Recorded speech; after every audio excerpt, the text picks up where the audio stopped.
Well, hello, my little time kobolds. Yes, time kobolds. I think that's the thing that we're going with. Time kobolds. Yes.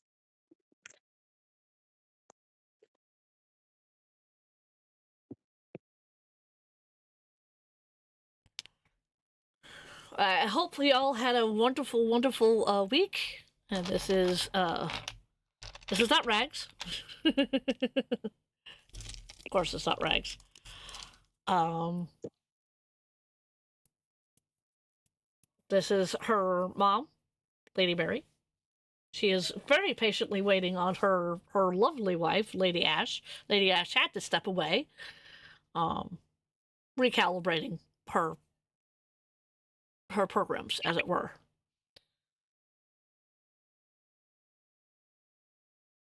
Um, and we are waiting for one other person. I do hear them coming back. I'm going to give them a little bit more time because they are being adults and doing other things. Um,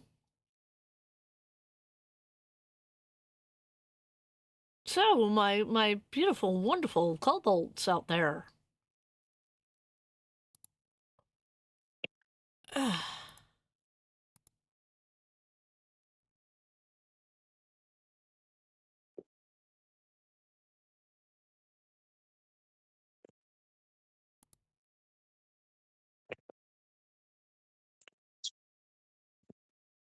Oh dear.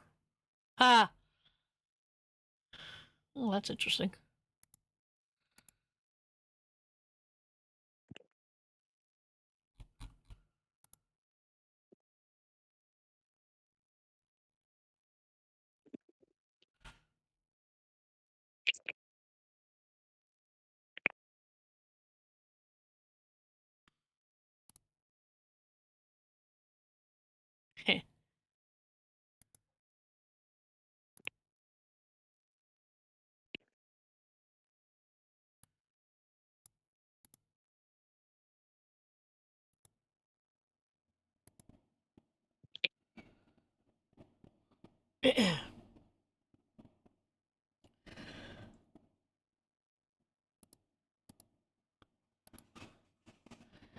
So as we sit here and wait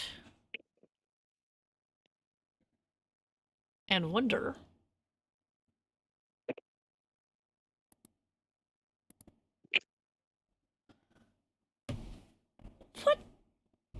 what based on the title, My Wonderful Time Callballs, do you think is going to happen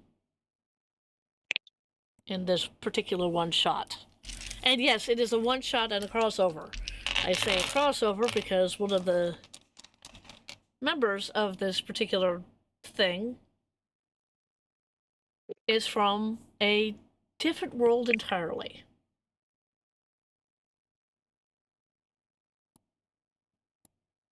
Put that down. Put that down. There we go.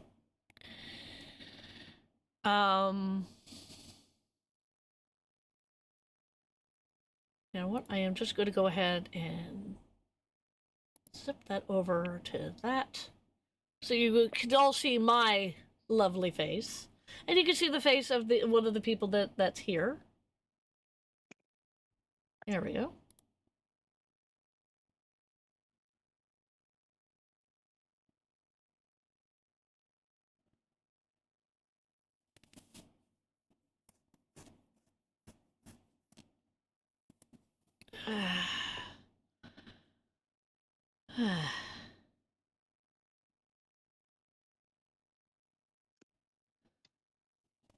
There we go.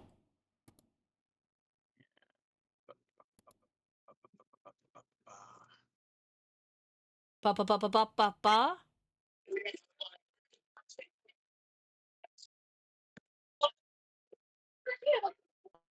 Hello. Ah! We have a meme. We do have a you. So set the scene. What did I miss in the 30 minutes I was gone? Not much. We just started. We're waiting on one Katie win because they're off doing adult things. Mm. We do have Is it a at least the well. fun adult things? You'll have to ask her on that one.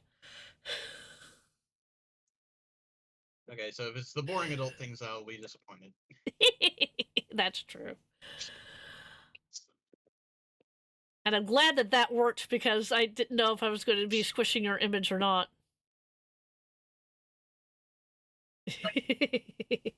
Good. Now that I have at least one of my players, the other one will be back somewhat soon. I do have a kitty, but I'm going to have to ask him to mute himself. Because I don't know what the hey-hoo he's doing.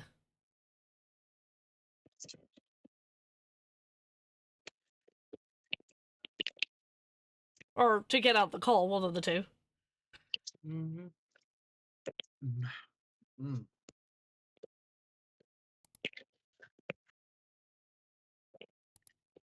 Ah, okay, gotcha.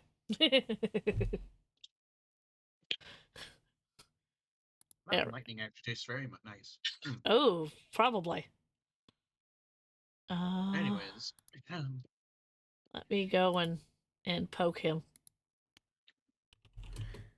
I'm about to get into character. Yes.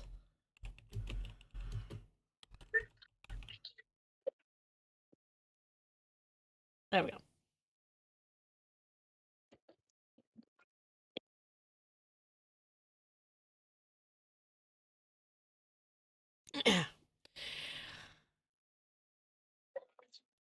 I haven't even played our opening yet, so that's kind of the reason why we're waiting on Catherine to get back. Or Katie to get back. Let me rephrase that.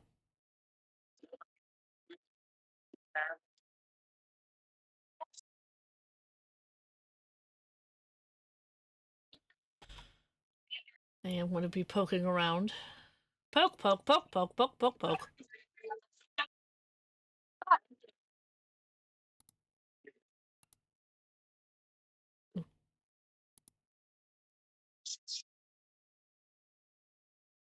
Heh.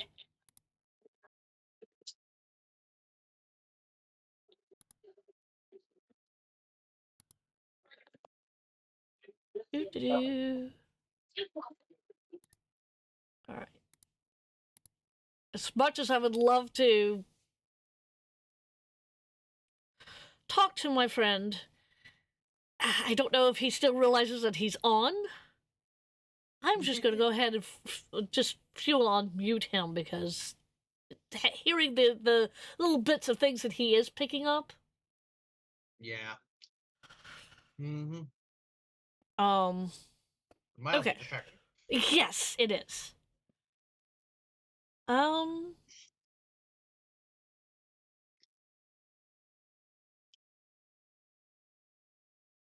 right. We can't wait anymore because we really do need to, kind of get going here. Yeah. So, I'll go ahead and let you set the scene. well, no, we've got to do our introductions, Yeah. dear heart. Yes. Yeah. So, Yes, we do. yes, we do. We do have a Katie win, folks. It's just she's not here right now.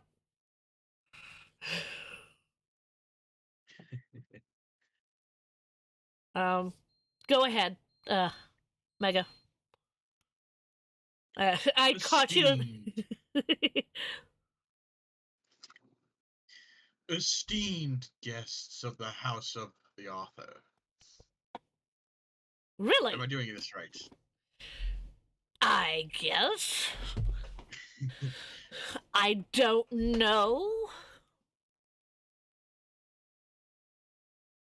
Maybe, possibly. Esteemed guests of the House of the Author, I welcome you to enjoy tonight's presentation. I imagine that you will find this story quite thrilling. who wouldn't? It was written by me. Well, I mean, do you think it was written by you? It might I'm not not have. called the author for nothing. Oh. Well, considering that you, author, are coming under my purview, I am Lady Mary, Goddess of Stories. Hmm. So you're technically under my purview.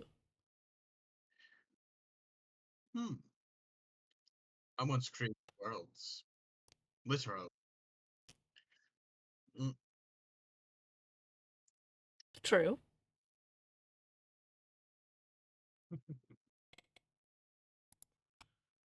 Anyways. Okay. Sorry. You're fine. Okay. So let me now go ahead and do the actual introduction. Hello, Yes. everyone. I'm Mega Loranto, and I am playing, as you just heard, the author. This one's going to be very interesting. You'll understand why soon. Oh, yes.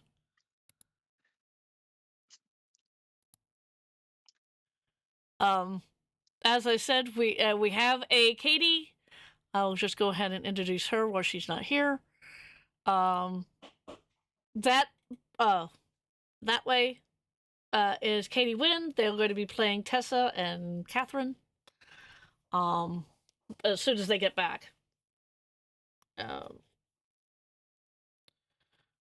Uh, I have returned. I'm sorry. hey, you're Wow, fine. welcome back. I've opened with my character. Yes. Oh boy. Yeah, the author. Esteemed guests of the house of the author. Yes. Oh dear. We have Katie Wynn. And now we have a Katie Wynn. You can introduce yourself. Oh yes. Hi. I am Katie Wynn. I am going to be playing the Contessa. The higher ranking Time Lord, by the way. Ooh. Ouch. I felt that. Yeah. Also, An empress. another character. Yes. But she actually has a different name. Oh, but yes. That's very true. And I am your wonderful Time Master. I am going to be playing Rags, the newly, well, not so newly formed because this is kind of in the future, but a time kobold, we think. We hope. We know. We know. I mean, Anyway, now that everybody's been introduced and everybody is here, let us move on to the intro. Oh goody, there's an intro. Yes, there's an intro.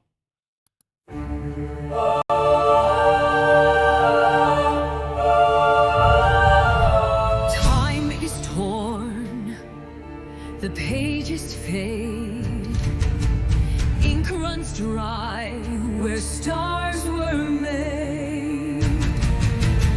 Worlds collide in broken rhyme, lost within the threads of time.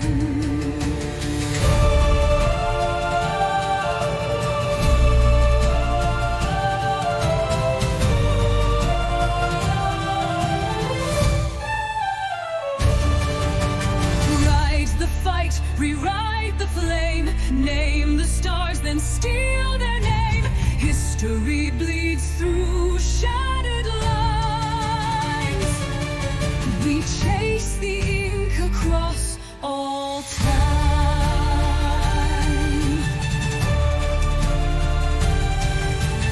Pharaohs march through London's night. Daleks dance in candlelight,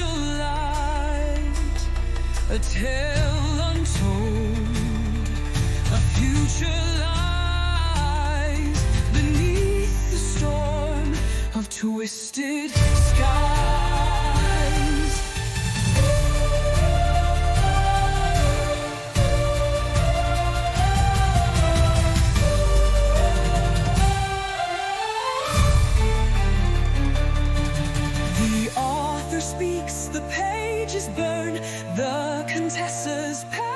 turns, rags will.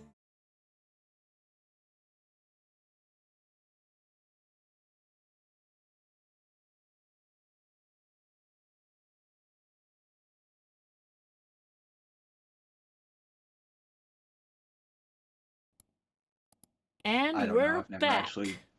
I've never actually read A Wheel in Time. That's fine.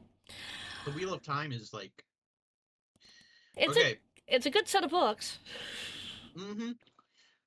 To enjoy the Wheel of Time, my suggestion: only read the first 5 books.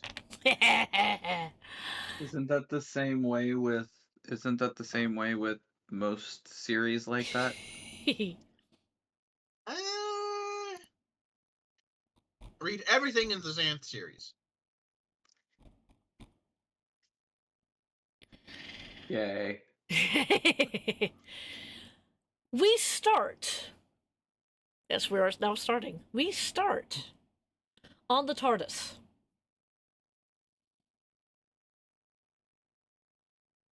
Oh goody. With Tessa. Now, Tessa, you know for a fact that Rags had told you that she's going to go off to a tavern and spend some time with some of her friends, her sister, or her niece at the time. Mm-hmm. And then she'll be back. And you know this because she usually comes back. When she says she's going to be back, she usually comes back. So you've had time to, you know, putter around the TARDIS. Williams is Williams is still on board. So I don't know what you want to do with Williams. I don't know if you two have had a tete-a-tete or you two are ignoring each other. I don't know what you two are doing. What, the author and the Contessa? No. Is he? You know what? Knowing Tessa, she's probably locked him in a temporal cell for a while. For him, it'll be like he was just thrown in when he comes out, but she's just gonna lock him away. Okay. As you're coming back into the main console room, you see a very neatly placed letter, like it's on the console, and it has your name written on it. Do you pick it up? Do you pick it up and read it? It's a peculiar letter in the TARDIS. Of course, I pick it up. Okay. You pick it up, you open it. I'm a Time Lord. Forget cats. Curiosity killed the Time Lord. True. Satisfaction brought them back. Yes. You open it, and this is what you read. Tessa, I'm not really the sort to write thank you notes. Never had the patience for them. But for you, well, I guess I'll make an exception. You saved me. Not just from being erased in time, though, yeah, that was sort of important, but for something deeper. From becoming untethered.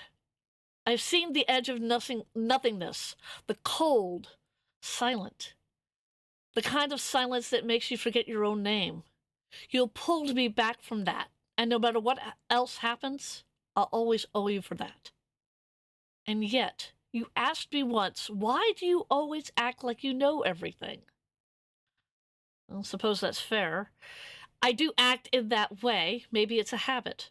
Or maybe it's because if I don't pretend I have the answers, I might have to admit that I'm still looking for them. Pretending gives me structure, control. It's easy to navigate chaos when you could carry your own compass, even if it's cracked and spinning madly. But you've got stars in your blood, centuries in your step. You could rewrite entire timelines with a flick of your wrist and a raised eyebrow. You were supposed to be the one who knew everything. When my world cried out, I called for you. But as the legends say, the doctor saves people, but no one came. That silence I mentioned, it started then. What was left of my people gave me a charge. They couldn't take revenge. They didn't exist anymore. But they made sure someone remembered. Someone who would find you. Someone to answer. Someone who would bring you to answer for your failure. And then I met you. Not the doctor, not some myth wrapped in cosmic wisdom. I met you, Tessa. Brilliant, chaotic, infuriating, human in the ways that matter. You try, you care, and you're bright like the rest of us. I want to hate you. Believe me, sometimes I need to, but it's not that simple anymore. I've seen the weight you carry. You never say it, but it's there. The way you pause before stepping into danger, or that glimmer in your eyes when you talk to people that you've talk about the people you lost. You're not perfect, and maybe that's the point. So here's my thank you. Thank you for saving me, for seeing me when the universe forgot I existed.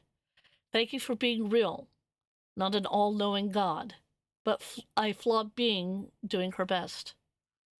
And thank you for reminding me that sometimes, maybe, the mission isn't as clear as it first seemed. I can't tell you everything. Not yet. Maybe not ever. But if you really want to know why I act like I know everything, because if I stop, I might have to admit that I don't know what to do with the fact that I don't want to turn you in anymore. And I could use your help, Tessa. Not because I deserve it, or because it's your job to save me. Because somewhere, deep down, I think you still can. And written at the bottom, it just says, Kenny, what do you do?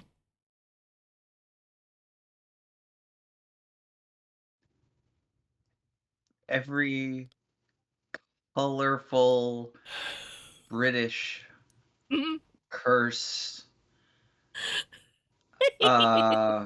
gets echoed through the TARDIS.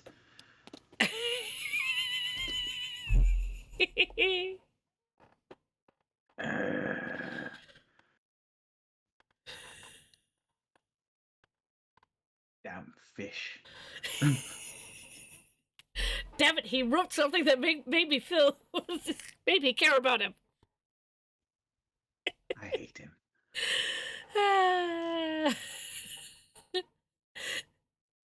And about that time, as you're getting to the bottom of the letter, do all this lovely stuff, a door opens. Oh, no, not a door. How does Catherine project her portal?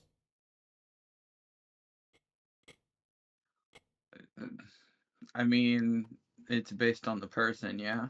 Yeah, So it's based on a person. probably Blood Typhoon. Okay. That makes sense. So a blood typhoon? Well, like Twisty Storm, like kind of thing. Okay. A Blood Hurricane. Yeah. I was thinking a blood tornado myself, but yeah. A blood red tornado appears in the TARDIS. And two figures walk out. And it looks like they're in the middle of a conversation. Did you really have to make it that way? I mean, what other way is that? We just glow and we blip, but you know that's because I've watched way too many superhero films. And I'm a vampire. Yeah, okay. She just kind of gives her a look like, I mean, it's kind of obvious. Yeah. Tessa, you see Rags, and here's this other person that she's with. Oh, yes, and there's also a hellhound with glowing green eyes. A bird. I'm not there. No, you're not there. Not yet. Rags. Yes. Hi. I'm back. When did my TARDIS become a kennel? Oh, no, this is Carthus. He is my dog. I will take care of him. Won't I, Carthus? And she goes down and pets the dog. The dog is going, wag, wag, wag, wag, wag, wag. Yeah. Um, I, fair enough.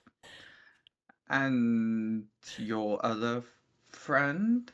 Oh, Looking a little pale there.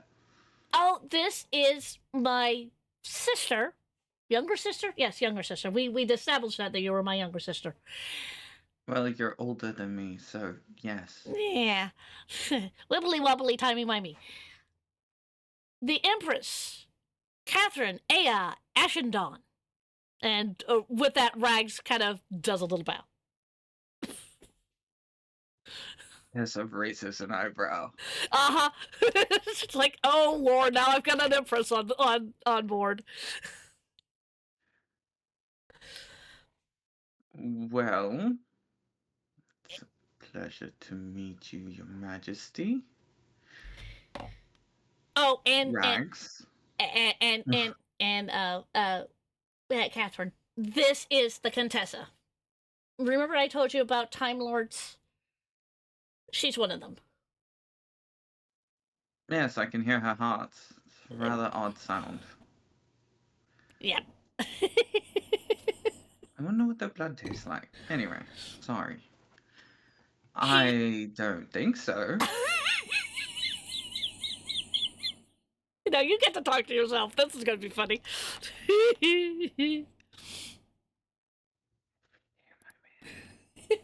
Give me a second.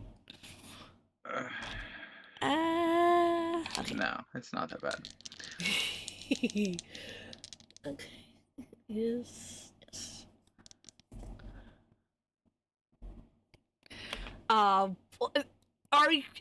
Is Catherine and Tessa kind of staring each other down at this point? Yeah, they've Okay. stopped talking. Yeah. And they're just like, grrr. Grr arg. Rags. Yeah, if this was an anime, there would be lines between the two of them, and they'd both be going, stare. Yes. Rags kind of looks at the two of you and goes, for Catherine's first mission, Lady Mary, Mom Mary, sends us here. Meh.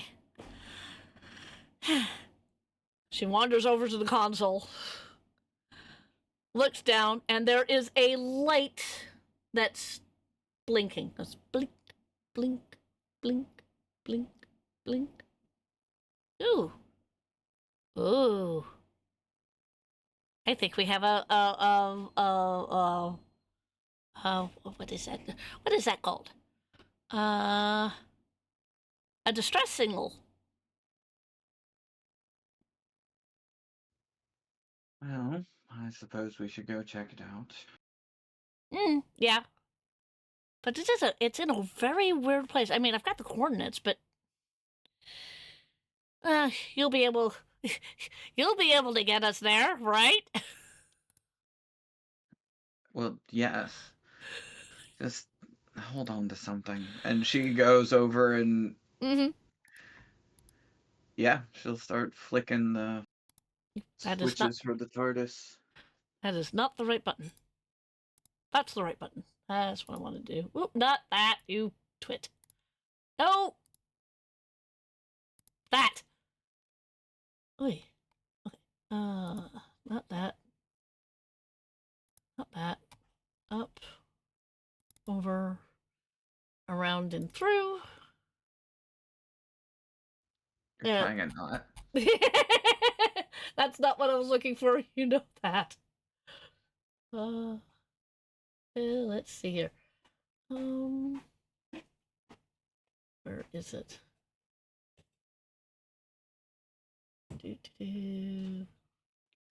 It's pain and suffering. That's what this is. It's pain and suffering. Yes, pain and suffering.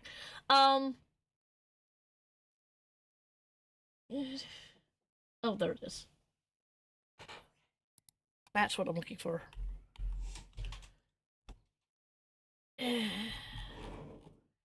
Okay, we're plotting the course. Use your intelligence navigator's tools.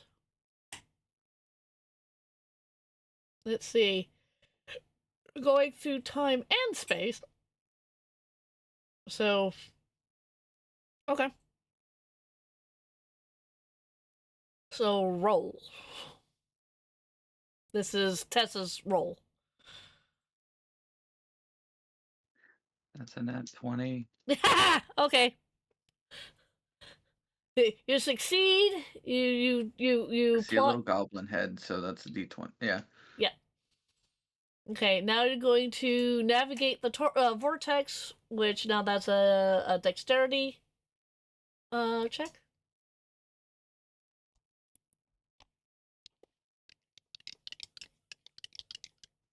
15. You hit that on the nose. Oh, come on. Really? Really? I thought I failed it. I was like, oh, crap.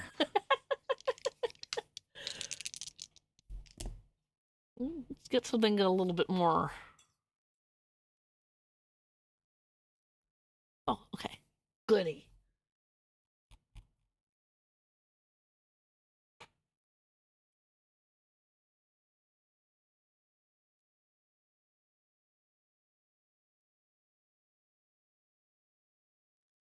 All right. This will be a good thing to introduce, because you don't have your items yet.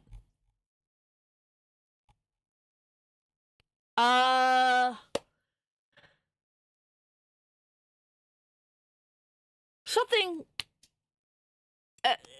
Tessa, you hear something bump up against the TARDIS out in the vortex. Actually, you hear two bumps out in the vortex.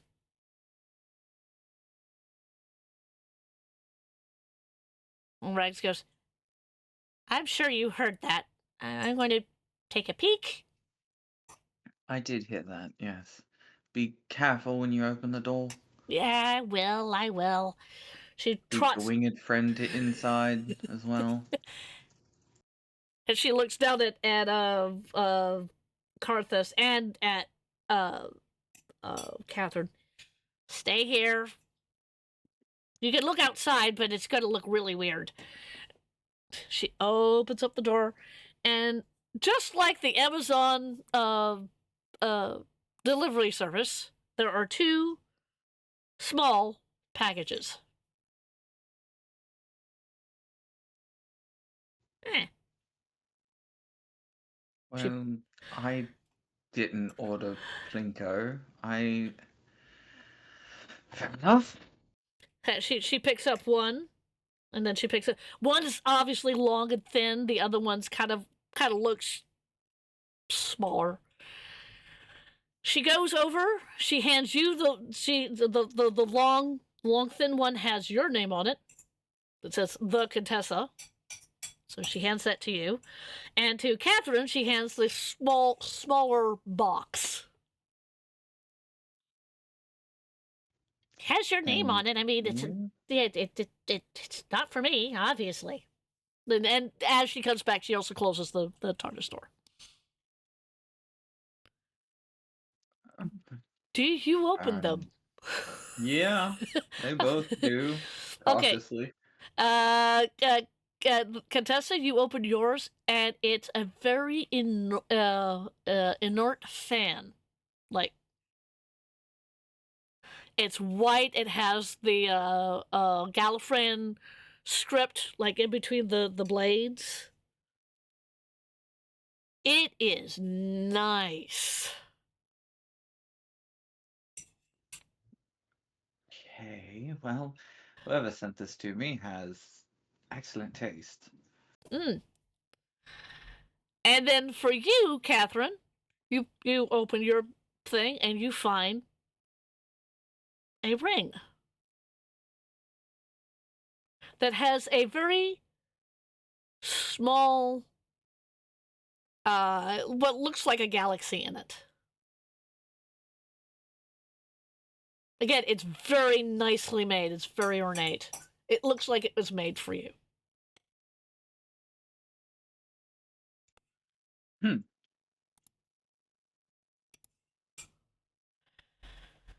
curious. Yes. She'll put it on. Okay.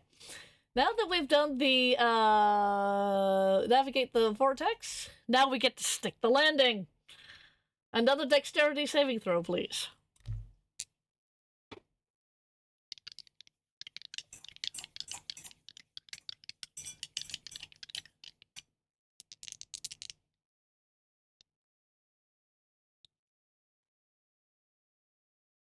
Sorry, what was the roll? The dexterity saving throw, or dexterity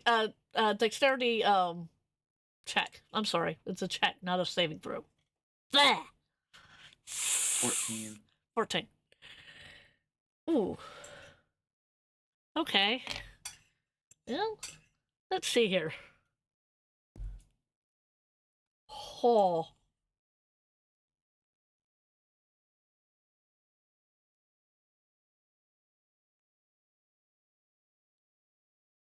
Okay.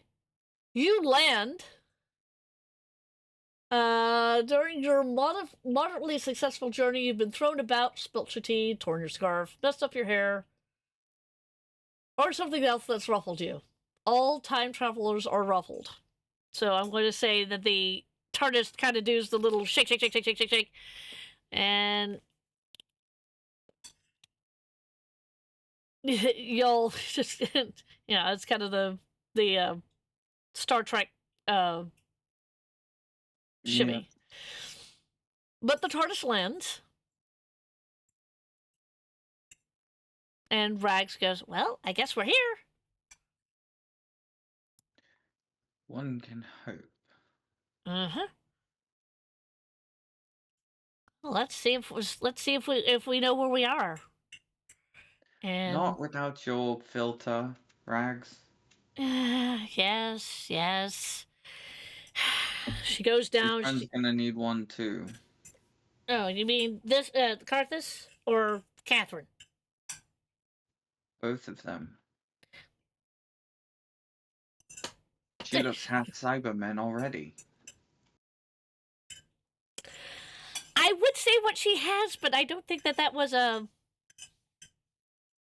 Yeah, we'll talk about it later. No, I know what she is. I'm avoiding the subject. Very good. She looks down at Carthus. He has a collar. She fiddles around with the collar. The dog goes from looking absolutely horrifying with green eyes to I'm going to say a mastiff. Yeah, that makes sense. Yeah. Then Rags goes, "Well, now we've got to do something about you, Catherine. Let's see here. We do need to put some more color in your cheeks. Tessa is right. You look. I know what you are. We both discussed this. But looking a little bit more human might benefit you." Oh, very well, she says. And she'll cast Alter Self on herself. Okay. And yeah, her wings will go away. She'll become Okay. pale, or not paler, but rosier. Okay. And And what you see before you is a very 3 foot tall child with rainbow hair, wearing a blue shirt, blue jeans, teddy shoes. Because she's fiddled around with her vortex manipulator, and she's turned on her thing. Okay, are we all ready? I mean, sure, why not? I can be babysitter to the goth teen and the excitable 8-year-old. Thanks. Oh boy. And Rags will wander out.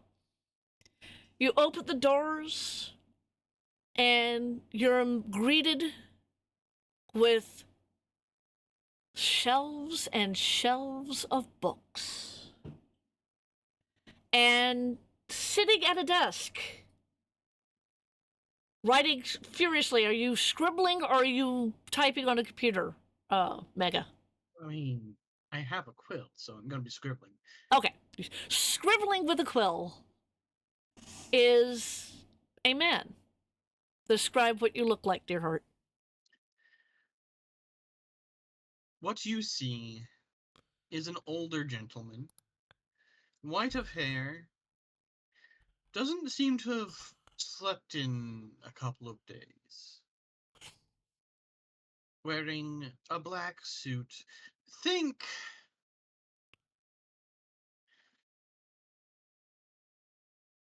Is it William Blake? Famous author who wrote uh Who wrote?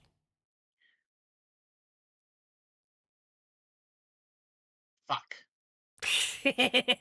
Who wrote fuck? I don't think there is an author who wrote that, dear heart. No. I mean, unless you count the people that wrote Kama Sutra, but let's not talk about that. Let's not say we didn't.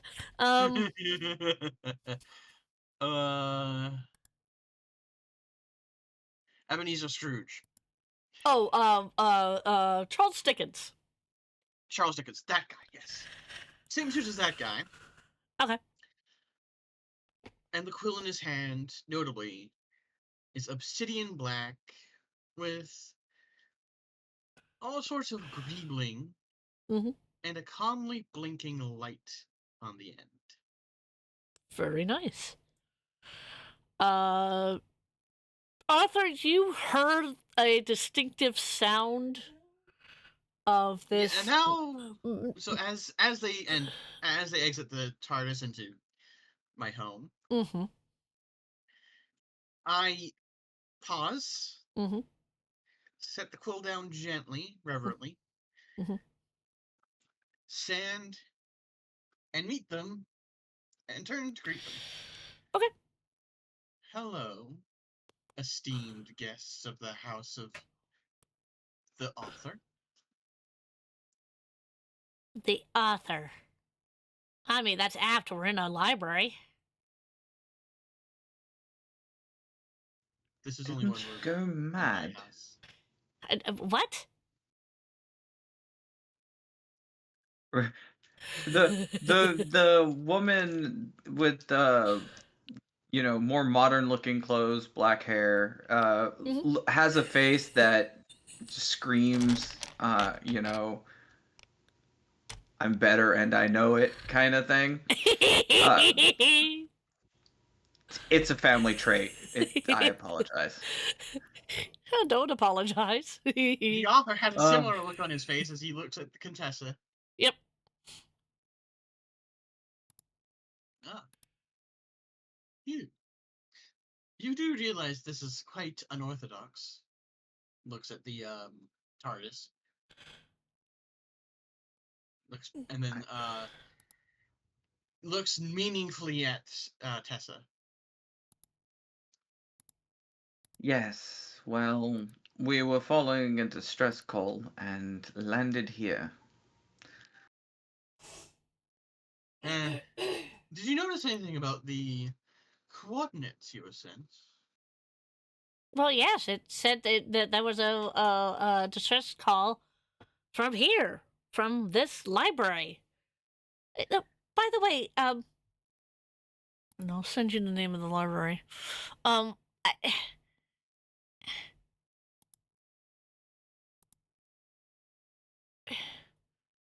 Where? I don't think I've ever seen this particular library. No, I imagine you wouldn't. That's the name of the library. I've just sent it to you as a DM. This is the Library of Lost Moments. Grabs book, hands to Rags. Give it a read. And she opens it. What does she see? It is a story? Okay. There's just ways I can go about this. So the first page, Uh the first chapter uh reads very much like the first chapter of Hitchhiker's Guide to the Galaxy. okay, got it. And then it goes into one of the Doctor's mini adventures. One of the ones that's not chronicled in the show. Yeah. Okay. By the way, hi. Do you know who we are, or do we need introductions? Well, I know one of you. Oh. You. Me? I'm gonna roll a perception real quick. I also I think is there a history check? There is a history, and I am proficient. However, I'm gonna roll perception because I would like to notice a certain detail on Rags. Well, that, and I also want you to roll a history to see if you actually know the Contessa. Okay. So roll Yeah, me. because she's a bit different Yeah. than you would have seen her last. Yeah. Mhm. So yeah, roll me a perception check for Rags, and then roll me a history check for Contessa. Contessa. You do not know the lady, the other lady who looks kind of regal looking, Or the dog. or the dog. So those two, you have absolutely no idea who they are. They will have to introduce themselves. But the other two, Okay, hold you on. might know. Oh. I am overestimating my ability to notice things.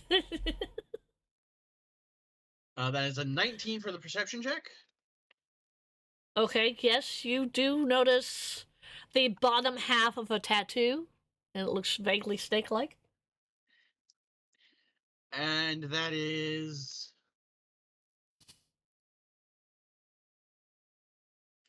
a 21. For No. history?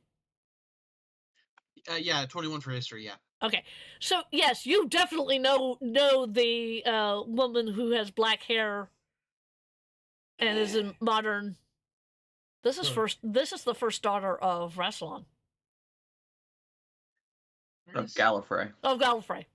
Okay. Thank you. First daughter of Gallifrey. It has been a while. And you.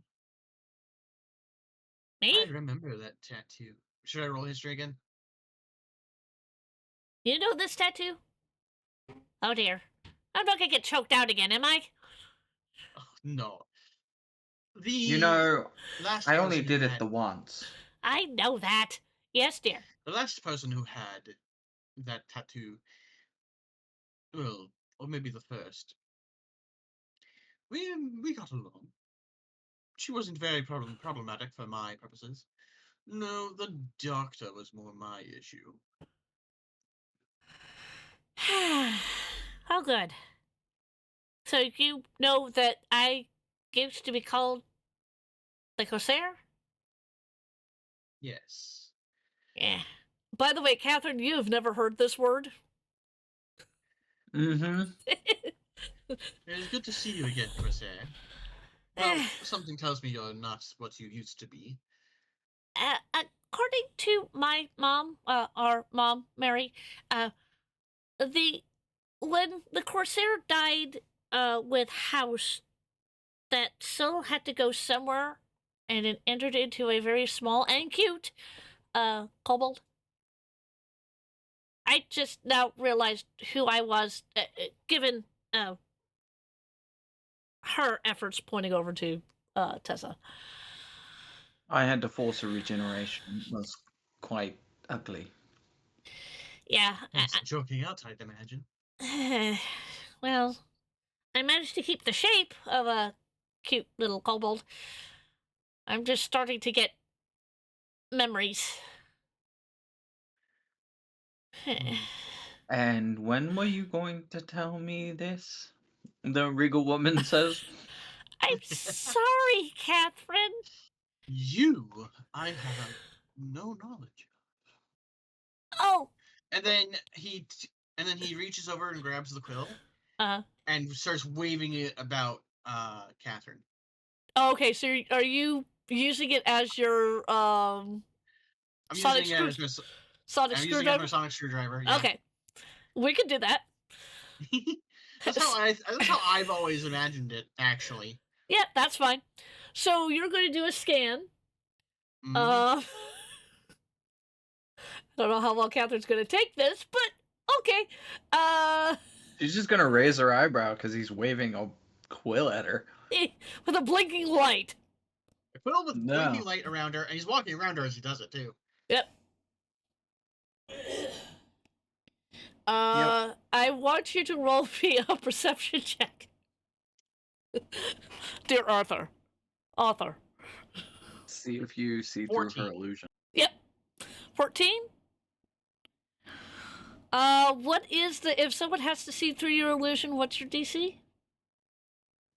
You missed it by 1. Okay. You see a very regal woman. Her species does not scan, and I whatever mean- she is, she's dead. I mean, this quill does not. Okay, so the quill doesn't really care for the scientific data. Ah. It's more gathering the story. Ah. So basically, the threads. He's basically walked around you, gathering the threads of your tales into his quill, and Ah. is gone, and is now looking at it like. Interesting. Yeah, that's what you Oh, seem well to be. then he would know she was born an angel, Mhm. went on an adventure, was killed by a megalomaniacal vampire, and Turned. turned. Yep. Yeah. Yep. Uh. Vampire. Very interesting. Okay, so we do need to address the elephant in the room. This is another TARDIS, I should. Well, no. Library of Lost Memories. Moments. My bad. I suppose we do. Catherine's eyes. Okay. Yes, she was born an angel. She went with us to a different planet. You know me. I've already got all that, dear Corsair. I know that. I was explaining it to the Contessa. Oh yes. The author kind of just looks at Contessa and goes, "Do you have your own device?"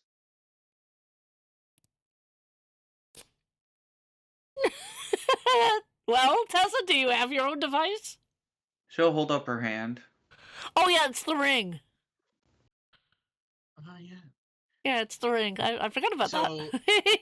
The Corsair, or I'm not the Corsair. No, you're not the Corsair. You're the author. The author gently taps the ring with the blinking part of his quill, and then goes over to the desk he had been sitting at. Yeah. Leans over it, moves the piece of paper he had been writing on over, and then starts writing down everything that his quill got. Ah.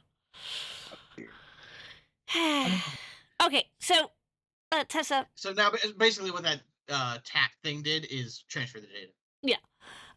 So Tessa, she started off as a angel. She went to a different planet with me and a few other friends. Did you end up getting lost? Never found out that particular bit of the story. Yes, I was chasing after your voice, actually. Ah, okay. And then somehow a very meany person found her and killed her. And then rose her as a vampire.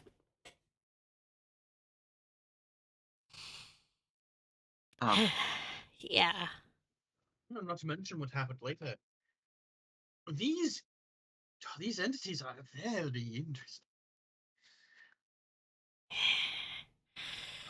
Well, I'm a bit more interesting than I seem, I assure you. Yeah. Catherine says, and she'll break the illusion on her wings. Yep.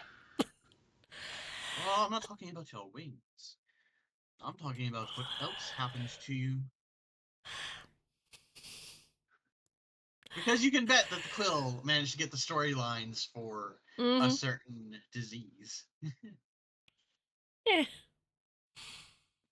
Oh, you mean this? She'll make the Oh her yes. little tendrils Yep. like braid up like her Oh, yeah. mom used to. Yep. Yeah, and that's the other Exactly. thing. That's the other thing. She has been digitized, mechanized. The correct term would be Borgified. How do you know that word? Technically, the The proper word storylines is told me. Huh? technically the proper word is assimilated. But Yeah. no, I am above all that. As I was saying, as the author was saying, the storylines told me. Oh, okay.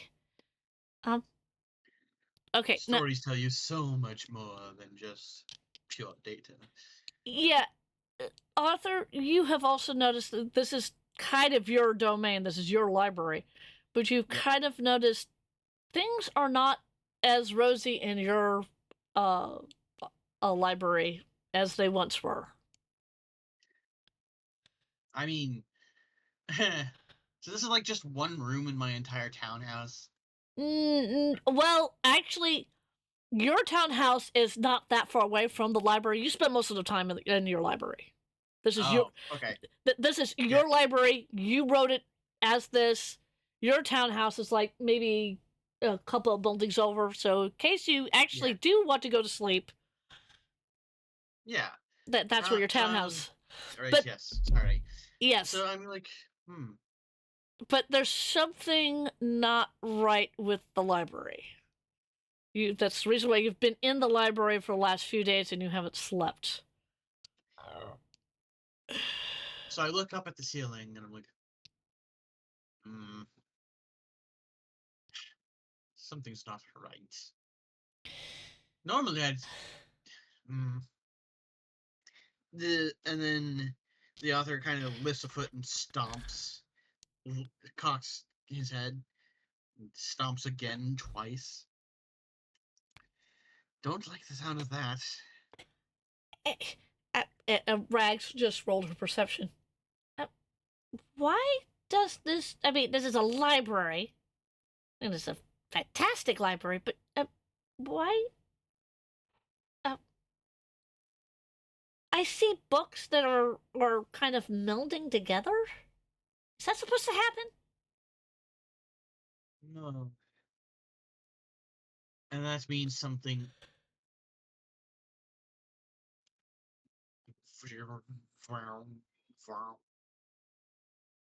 Yeah, You. Tessa's hand has gone and is sweeping the air. Oh yeah, yeah. We got two people to go. Very much so. There is something very wrong with this library. Even Catherine notices that there's something very wrong with this library. This feels evil, Catherine says. Yes, well, it doesn't look much better in the scans either. Yeah, what you're getting from your scans, Tessa, is that the stories from the books for the books that you've scanned, it looks like they're melding together in ways they shouldn't meld together. Meanwhile, my scans were story oriented. Yeah, you're actually getting a little bit more information. Um, your stories are telling you that there was a book about pharaohs, and for some strange reason, it merged into a book about Victorian London. So the pharaohs are now ruling Victorian London. You're sitting there going, "Hey." Well, that's not how that worked. Rags I wanders. don't like crossover episodes. Rags goes over to another book, and it's about the Renaissance. Her eyes get as big as stars, so she runs back to Tessa and goes, "This shouldn't happen." It's a history book, but what it says in the book, as you're reading, Tessa, is that the Daleks have taken over this particular bit of time of the Renaissance. Like, it's... Oh, no, don't pull me out of this world. Damn it. Yeah. Catherine, do you want to wander over and pick up a book as well? Yeah, why not? The book... Let's see what happens when true magic actually interacts with some of this stuff. Yeah, you pull out a book, and this particular book, it is the weirdest thing. It's a story of, it's supposed to be the original story of Cinderella. It's not. I mean, it's Cinderella, but it's got things in there like trolls, which was not in part of the original story. And in place of the fairy godmother, well, as you read in the book, it says the entity goes, "I am Fae. I am God. I am God. I am Mother." It does not make sense.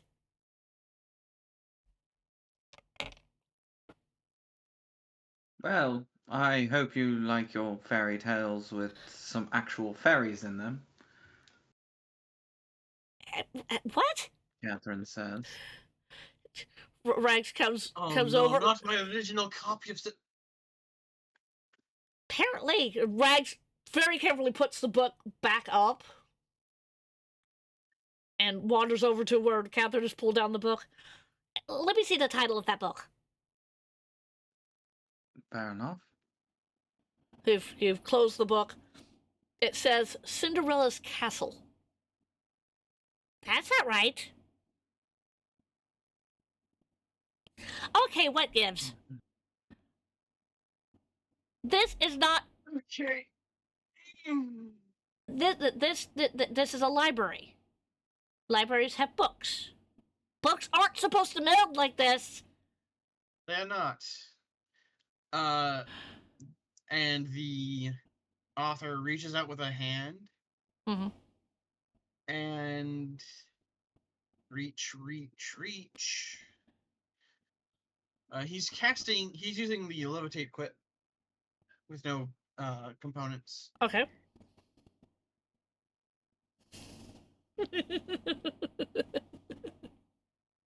And Sorry, it sometimes it takes a bit. Yeah. Yeah. Way to go, Soul. I'm sorry, it takes a moment. He searches for something, Mm-hmm. and then uses the levitate on it and pulls it towards him. Right. Himself. And what he's pulling and what he's searching for is a physical embodiment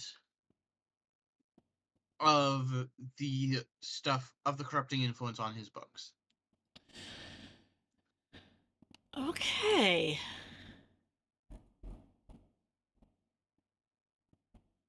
Let us.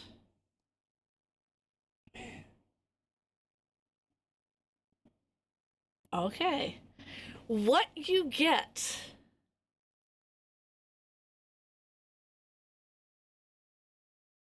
as you're pulling on these on the corrupting force of this library, you pull what looks like a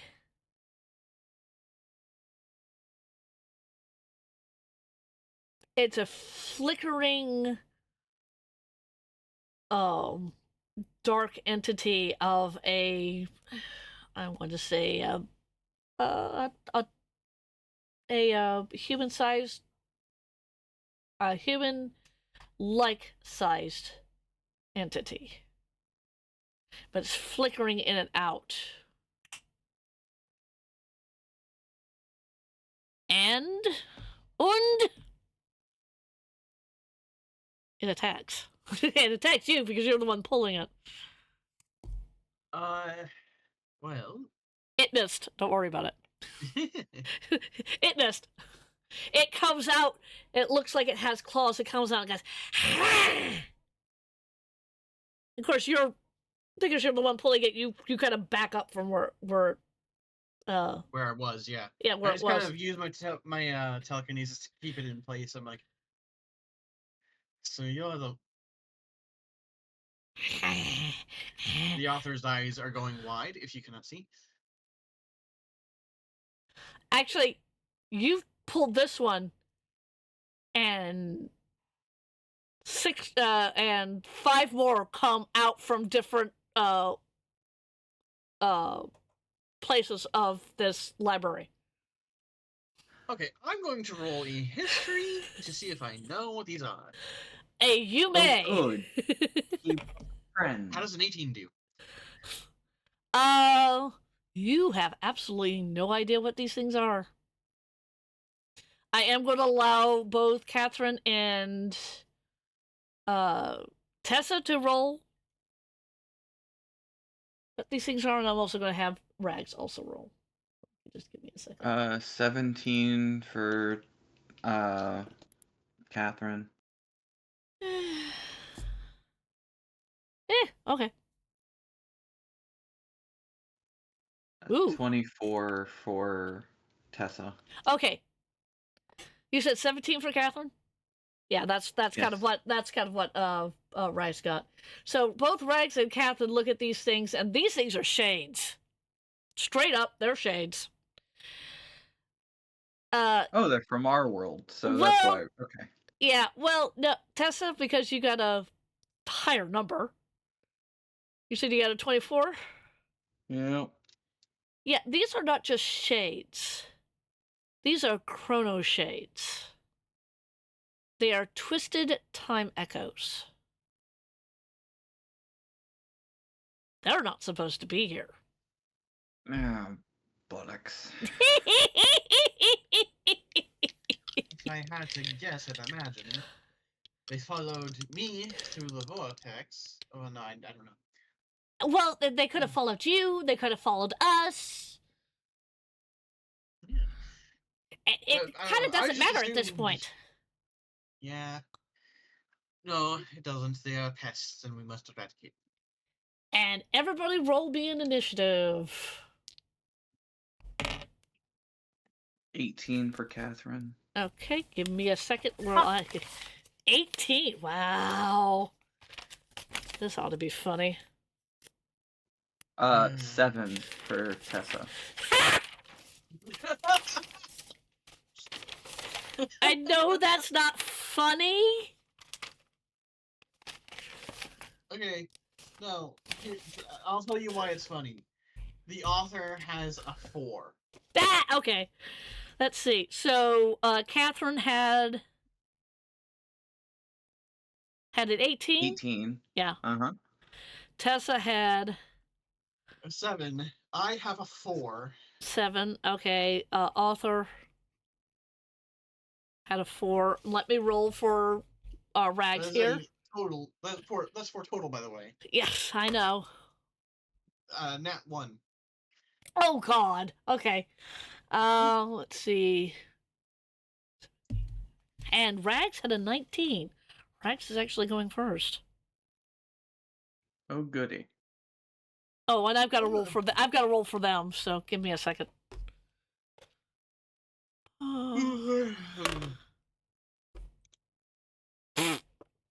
Okay. So it's Rags, the Shades,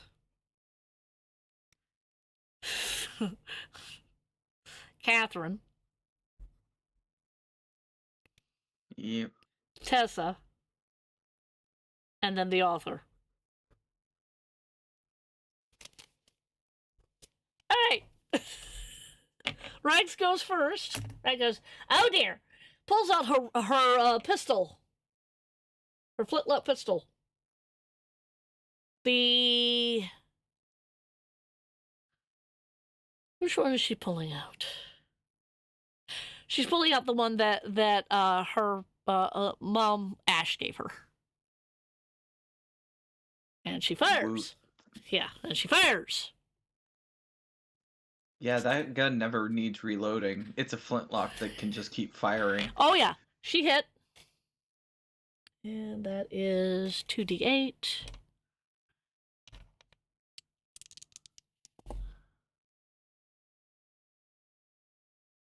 That is 11. Okay. Rags reacts and shoots one of these, and she goes, ah, bang, and it does look like damage has been done. Next up are the shades. There are 4 of us, so someone's gonna get 2. So there's 1 on you, Arthur. Catherine can take it. Yeah, I know Catherine can take it. Oh, that is a nat 20.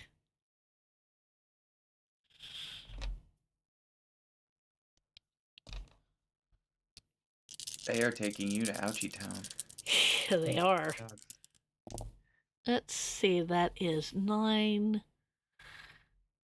12, All of Ouchie Town. 14. Actually, do I have another? No, I do not. Okay. 14, 15, 16, 18 points of damage. The temporal claw comes out and goes, ha! Swipe! This one actually hits you. I'm so sorry. Oh, who, me? Yeah, on you. Okay. They rolled a nat 20, and then, wow, they took a hit from you. Damn near half. Yeah, I know. There's one on Catherine. Yep. That is 19. Give me a second, because I might be able to not take that. I hope you don't. I know you don't. I know you want me to be able to, yeah. Oh, damn. Nothing? Okay. Nada. Okay. Yeah, her AC is 18 because she's part dragon. Yep. So that is, 3. That is 7 points of damage. Okay. Okay, the next one is coming out at Tessa.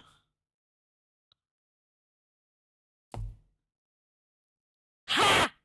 Tessa, you don't have to worry about it. Fair enough. That one comes out, and this one comes lumbering up. You kind of look at it to stay and go, uh-huh.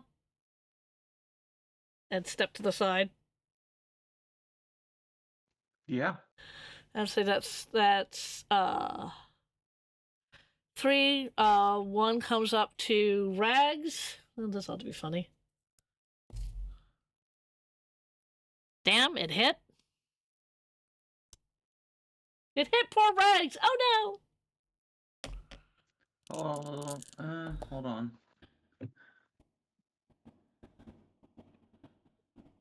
no. Yes. Okay, any number. All right. Yes. Before, when she notices that it's going for Rags, Yep. Tessa's gonna go, whoa, whoa, whoa, whoa, whoa, wait, hold on, just a moment. Hey, right. Look, we both know you're tired. you can just take a rest for. We can just take a rest for a few seconds, and Okay. we'll just chill. And she is using parlay. Okay. So do they have to roll anything against that? A wisdom. Wisdom saving throw. Oh god, this is gonna be interesting. What is your DC on that? Let's see here. Give me.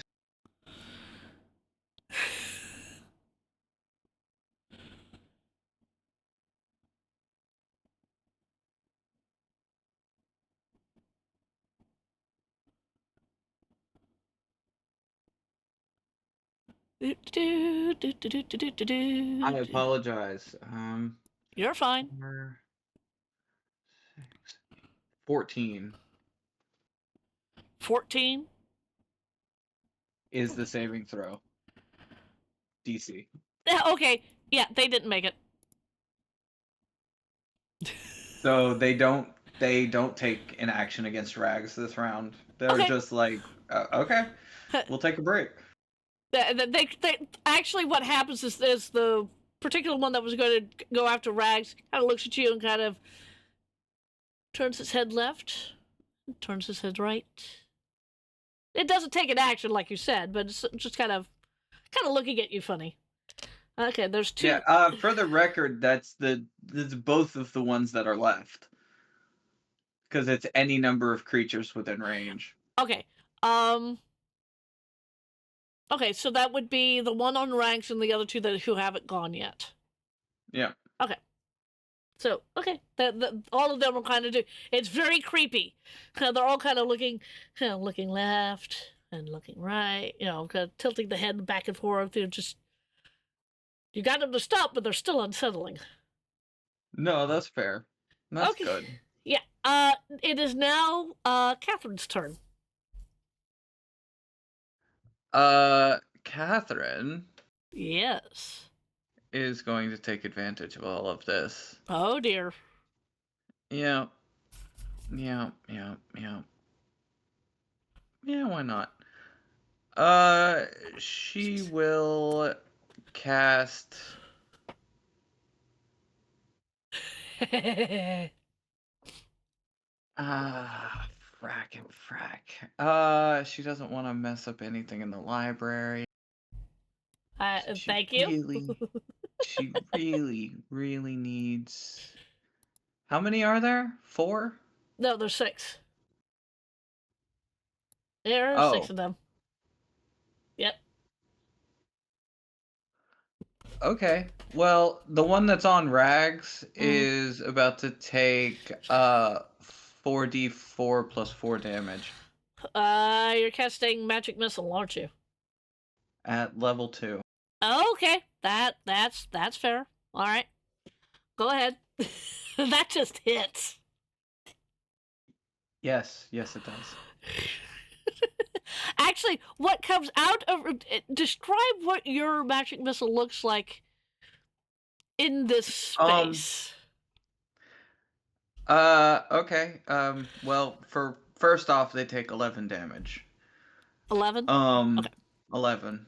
Right. Second, if, like, Tessa and the author are looking, they will actually see a quick motion of Catherine's arm going up to her across her face, and she basically flings her arm out, and the blood becomes crystallized darts that seek out and well, yeah. Okay.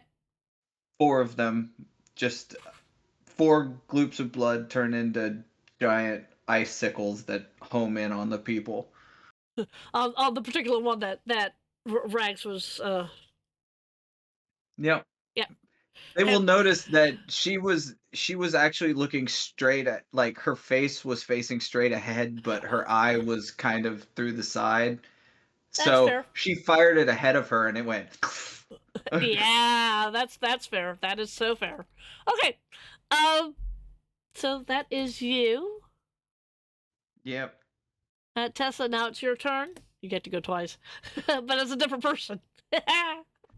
Yeah, well, and parlay was a reaction, so. Yes, Parley was a reaction. And a very good one at that. Yep, she'll take out her pistol and fire at one of these, encapsulating them in a moment in time. Yep. This is going to surprise at least 2 people. So which one are you aiming at? 24 to hit. Yeah, you hit. The one that basically the one that went after her. Okay. She's gonna put the gun under what could conceivably be its chin and just pulling the trigger. Okay. Yeah, you hit. and what this does is it sucks it into the bullet and. Yep. It's Yeah. it's basically it's a moment in time. Right. And that is 10 damage. God. All right. Damn. All right. So what Catherine and the author see is this woman, Tessa, bringing out her gun, sticking it underneath the creature's chin, giving a smile, and pulling the trigger. It goes off. You all hear the bang, and then the creature's not there anymore.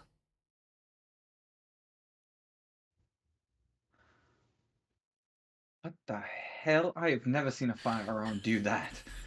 Catherine says. I have, and don't worry about it. I'll explain it later. Author, it is now your turn. So, the author is going to.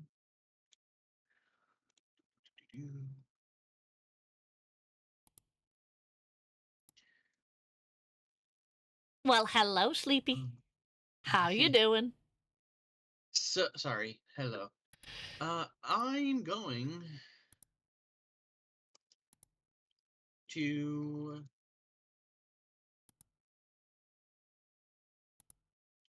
There we go. What am I going to do? I'm so sorry. You're fine. You're fine.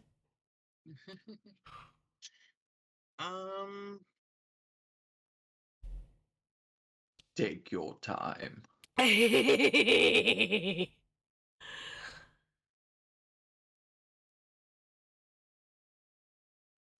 Or in the words of the great Deckard Cain, come, sit a while.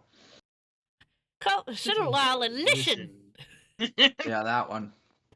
This is one of my favorite lines from Diablo. It's everyone's favorite lines from the Diablo games. Oh, yes.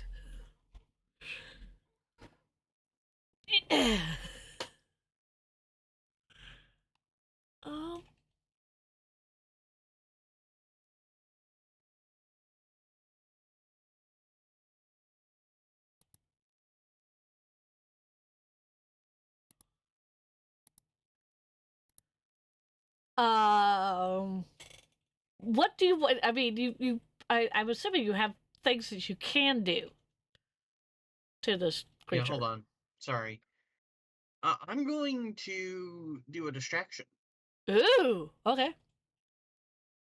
Go for it, dude. So they need to make a. Oh, first let me. Hey, look over there. More carnal energy. Okay, so what do they have to roll? Wisdom saving throw What? against DC 13. Yeah, they make it. Did you just, hey, look, a squirrel? Pretty much. Pretty much. Hey, look, chrono energy. Yeah. Hey, look, chrono energy. The creature that's facing you doesn't even turn around. Hey, look, a distraction. Exactly. And that is your turn. We go back up to Rags. We go back up to the top of the the thing. Rags goes, okay, well, huh.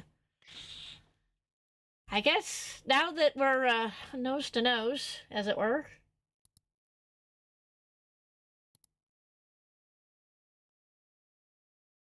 Use your gift, Rags. Catherine shouts as a reaction. Gift. The gift. big one.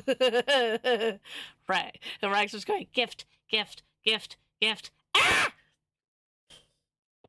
She shouts, the big one. That's not on her sheet. That's unfortunate. Yeah, I was really... I honestly don't remember what the gift is. She can turn into a dragon. Oh, yeah, that's right. She can turn into a dragon. She'll do that in just a bit.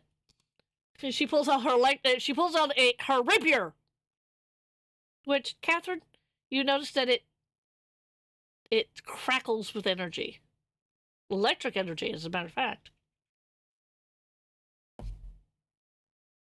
and she hits. Interesting. Yes.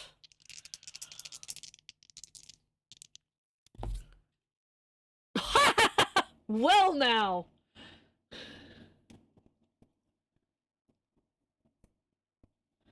She goes, ha! And this shade kind of goes,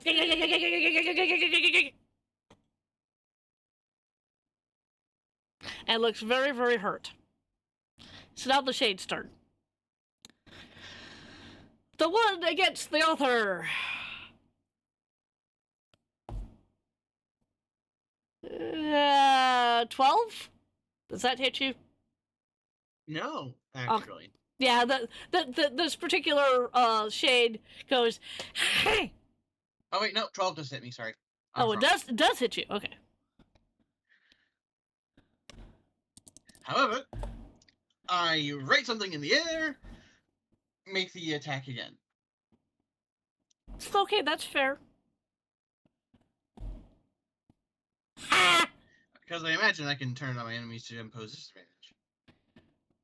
That's a 10, so no, that does not hit you.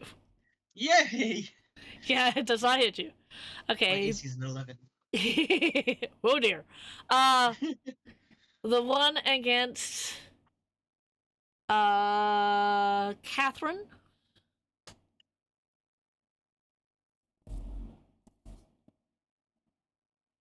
That is a 22. Yep.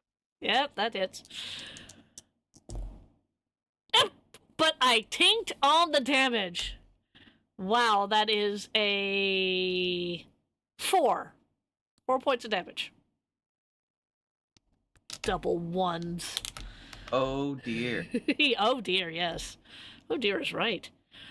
The one on Tessa.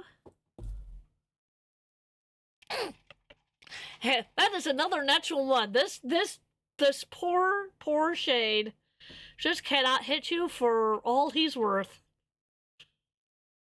He That's right, can't. mate. Yep.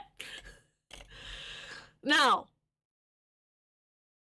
the one that was going to hit Rags before that you stopped, Tessa, Yep.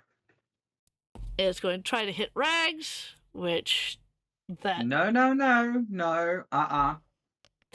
Again, a breather. Breather. Come on. that's a It's a wisdom. cantrip. It's Yeah, a cantrip and a reaction every turn. that's a wisdom saving throw, right? Yep. DC 14. Yeah, that's a 3. And again, these 3 just kind of look left. And kind of tilt the head right, tilt the head left. All of them looking at you. They're just... Look, I'm looking out for your well-being. All right. Yeah, that is very true. Okay, so that is Rags and the Shades, and now it's Catherine's turn. Catherine! Yep.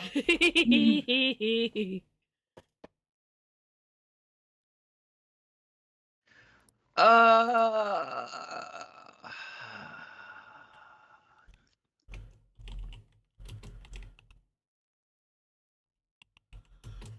yeah. What do you do? She's going to actually reach into the gut of one of these things, Okay. and she's going to summon Craven Edge from it. Oh, jeez. Okay.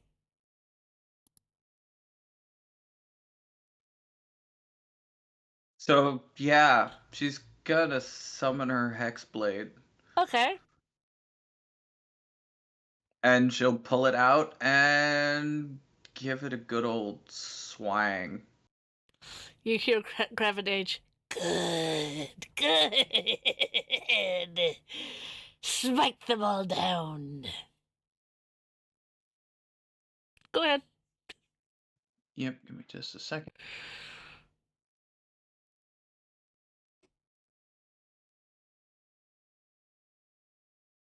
I really should have added this, but I didn't. Yeah, you're fine.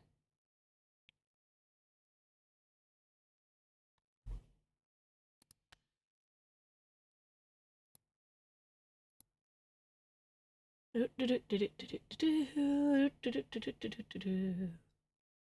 thought it had already equipped it. No, it didn't. Oh dear. There we go. 14 to hit.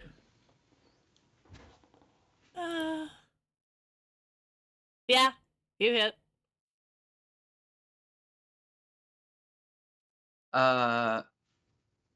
16. 16 points of damage? Yeah. As you hit this particular shade, you hear in your head Craven's Edge go, more, more, as this shade kind of dissipates into nothingness.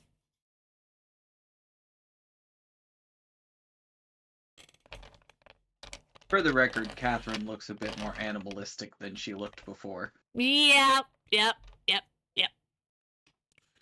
And for her movement, since she no longer has one on her, her movement, she's going to basically take a standing leap to right behind, or right in front of Rags, right behind her shades, with this very gnarly looking evil. Her sister looks evil. Okay. I know what Rags is doing her next turn. Tessa, you just saw all this. Rags, what the hell is she? And she's going to turn around and pop the next one. Let's see, not the one in front of you, not the one that Catherine is in front of. There are two other ones. So, do you want to get Shade A or Shade B? Shade A, why not? All right. That is the right one. You shoot. 14 to hit. You hit. Oh, not that one. 6 piercing. Right, and it goes into the shell when you do that, right? Yep. Okay. For the record, anybody that's actually paying attention, every time a shell is ejected or fired, it pops back and people can actually see her catch them and stick them in another pocket. Right. Okay. So that is that one gone. Okay, so that is Tessa's. Arthur, it is now your turn. You've still got one on you. I'm going to.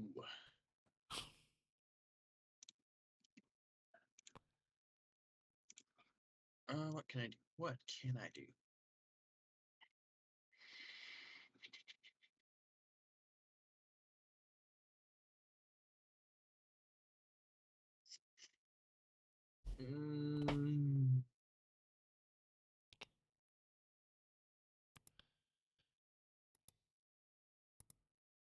Oh shit.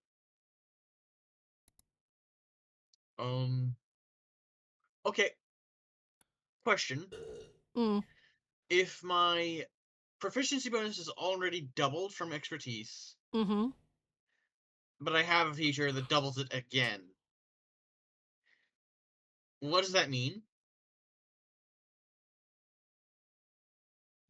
That you min-maxed like a mofo. So, from being a trickster, I have trickster expertise, Uh-huh.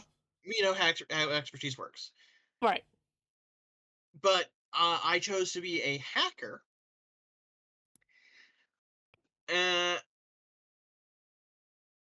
Your proficiency bonus is doubled if you already have the engineering skill. Not only do I have the engineering skill, I'm an expert in engineering. Okay. Does it get doubled again?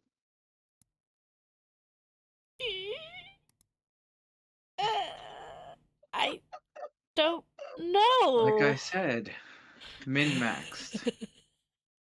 Oh, Like jeez. my intelligence is a 21 Uh-huh. total. Right.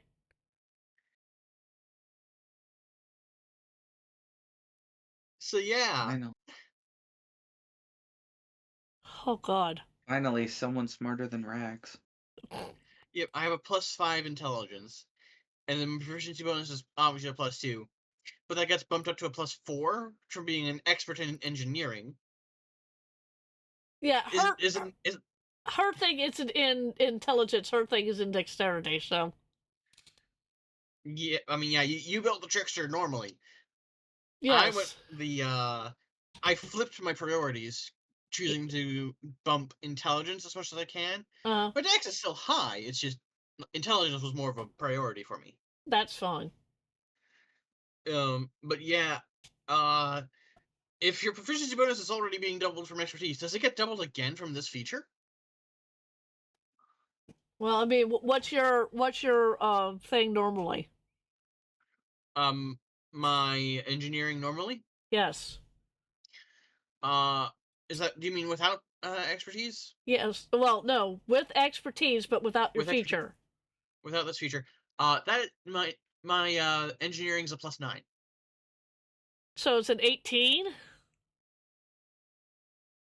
That sounds a little excessive. Okay, no. Min-maxed like Proficiency a bonus is mofo. doubled. I So know, I know. so it doesn't affect my int score at all. So it's like if I go, it starts at +2, Uh-huh. expertise makes it +4, Right. +8. Right. Do I have a +8 proficiency for engineering specifically? If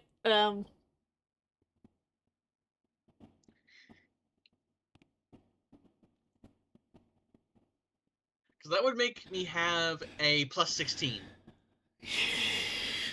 No,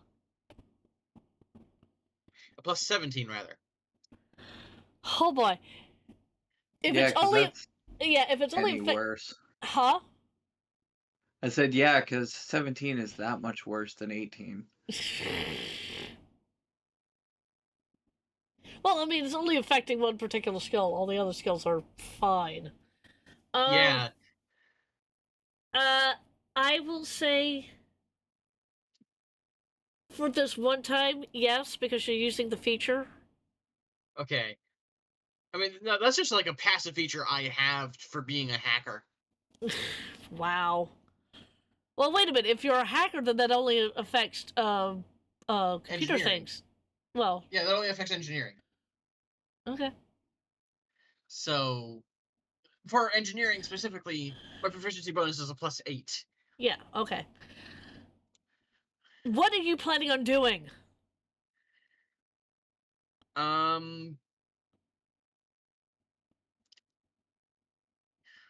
You've still got a Gonna shade use in front. cunning action to disengage Okay. and move away from the thing. Well, okay, you can use cutting action as a bonus action, right? Get your Yeah, trickster. but cunning action lets me bonus action disengage. Right. Um, and then, yeah, use your movement. Where you're moving to? Besides Catherine. Well, Catherine is in front of another shade. Oh. Yeah. Well, wherever there's not a chrono shade to attack me. Probably next to Tessa. At Yeah, this I'll go point. next to Tessa. Yeah, I'll go next to Tessa. Okay. So that is your turn. Fair enough. And now we go back up to the top, which is Rax's turn. Right. Gift. Gift. Gift. She closes her eyes. Tessa, you have never seen this before. Rags shifts and morphs and turns into what looks like a young copper dragon. Which I'm going to say takes Bloody. her. Yeah, bloody hell. Which I'm going to say. You know, I Say really you should have some stayed on Eartha Singer. Yeah, by the way, author, you also see this? Yeah, and I'm just like, Corsair, you've gained some tricks. The dragon kind of looks back. And in Rags' voice, because I'm not going to change that just because she's a dragon. Well, of course. I am first princess of the Ashen Dawn. And you see the dragon grin. That is correct, Yes, that is. Catherine says. Right. That is Rags' go because the actual change. I'm going to make that just an action, so she'll be able to. That's fair. So she'll be able to do something next turn if it gets that far. Now it's the Shade's turn. Let's see. There are 1, 2, 3 left. Well, now it's lost its original target, which was Rags. Or no, not that one. The one that had been on me. Yeah, the one that had been on you kind of goes, yeah, and then looks over at Catherine, bounds up, and is going to attack you. Mm-hmm. Oh, that is a nat 20. Okay. Let's see, that is 2 of these. Back over there. And then this, and I get to roll that twice. Oh, God. Okay, so that's that.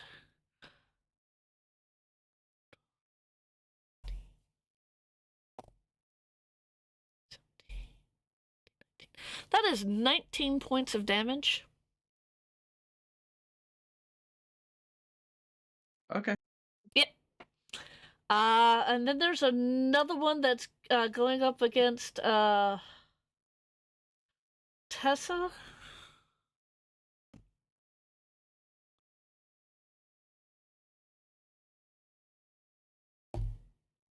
And misses completely because that's a 9 altogether. That's unfortunate. Yep, that is unfortunate. The one that was originally on Rags just kind of looks at this particular person with a really gnarly looking blade.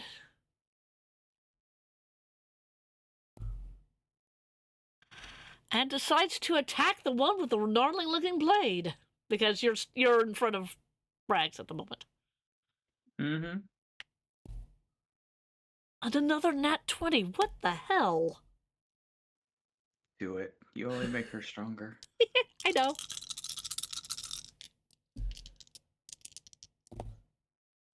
I apologize now. Make up for your library. Oh, let's see. That is 7, 8, 9, 10, 11, 12, 13, 14, 15. That is 15 points of damage.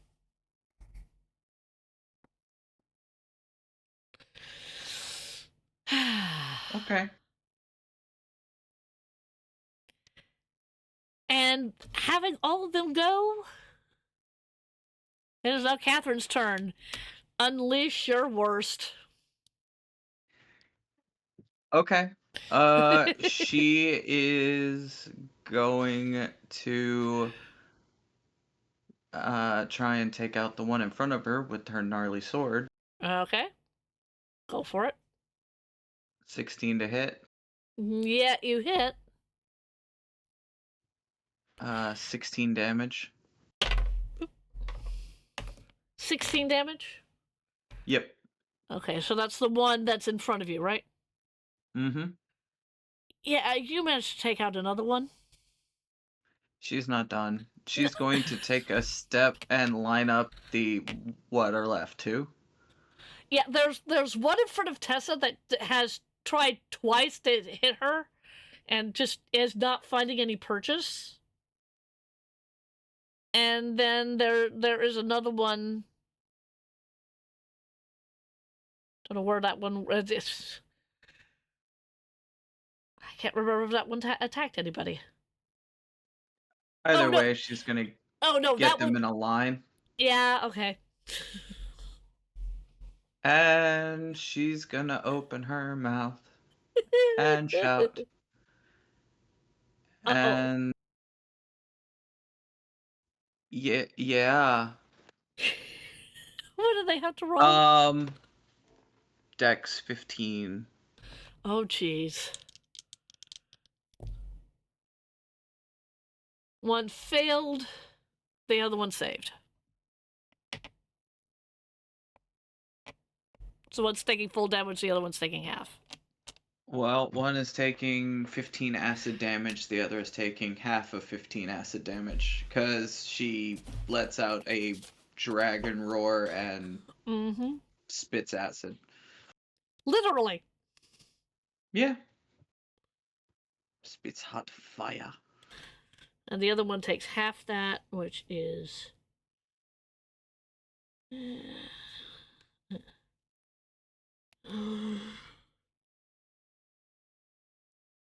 Okay.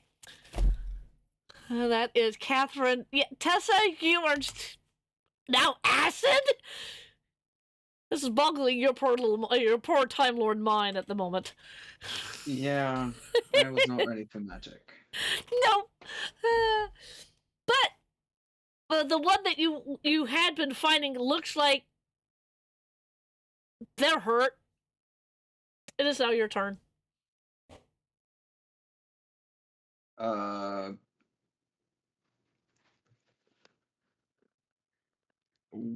We're gonna, Shoot again? yeah. Okay, go for it. A 20 that isn't natural. Oh, dirty 20. Go. Yep. 7 damage. 7 damage, and it's gone, right? Yep. Well, not only is it gone, you do your gun. It shimmers, but before it goes into your bullet, the shade disappears like all the other times when the shade, dies. You've actually managed to kill it. Note to self. Shoot them before they're almost dead.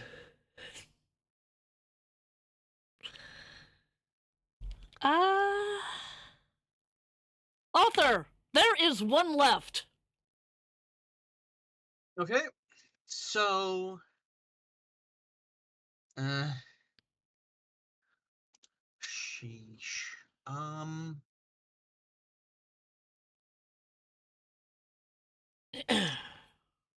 I'm going to take the dodge action. Okay, that's fair.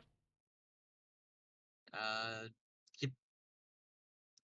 Back to Rags. Back to Rags. Rags, now being the dragon that she is. Let's see here. She goes up to the last one and does a bite and 2 claws. She is showing off. No, that's fair. I don't know why I had in my head she just pads over and just. Let's see. And one of the claws does not hit, but the other one does. Oh boy, does it. Let's see. That is...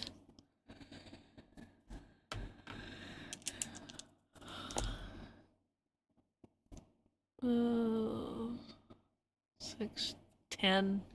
Yeah, okay. And then the bite, which also hits. Oh, that's 2d10. Yeah. Bite does more damage. Holy fucking shit. Yeah. Okay, this is what Tessa sees Rags do with this particular one. She comes up with one claw, it ducks. She comes with another claw, it rakes across his, rakes across its chest, and then she comes down with the bite, and then it disappears.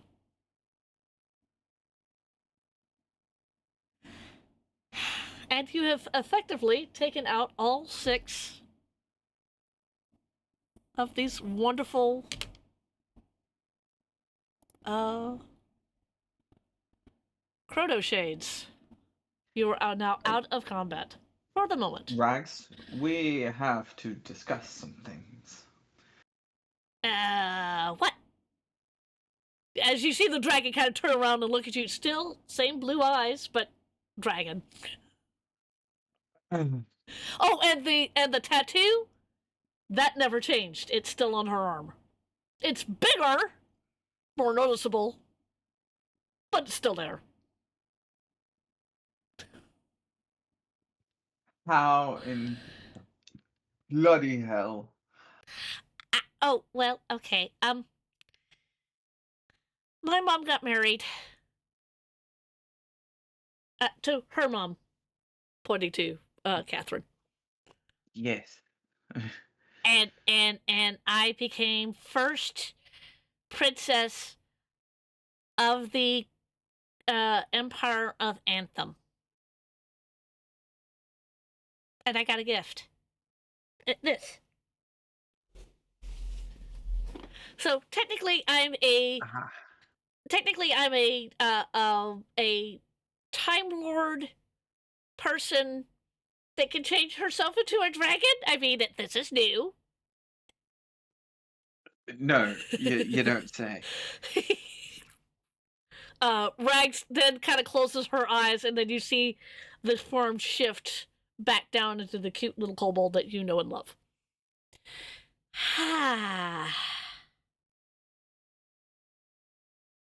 You know what? That was fun. You see that too. I'm not going mad, right? She says, looking at the author. Author? The author looks at. Ah! Oh, what? It's 11. Oh, Don't worry about it. hello, guest of the house of the author. So, continue your comps, The author's kind of just going. Oh, chrono shades. Those are no good. No good at all. I'd hoped to attract the doctor, but well, the Corsair, the Contessa, and you will have to do. yes. Follow me. And with that, I walk out of the. Well, where are you walking? I was gonna go to my townhouse to, you know. You tried to find the entrance to the library, which shouldn't be all that far away. I mean, you usually sit in the center of the library. You created this library. Yes, I did. You tried to find the exit. You can't. Ah. Something is still very wrong here.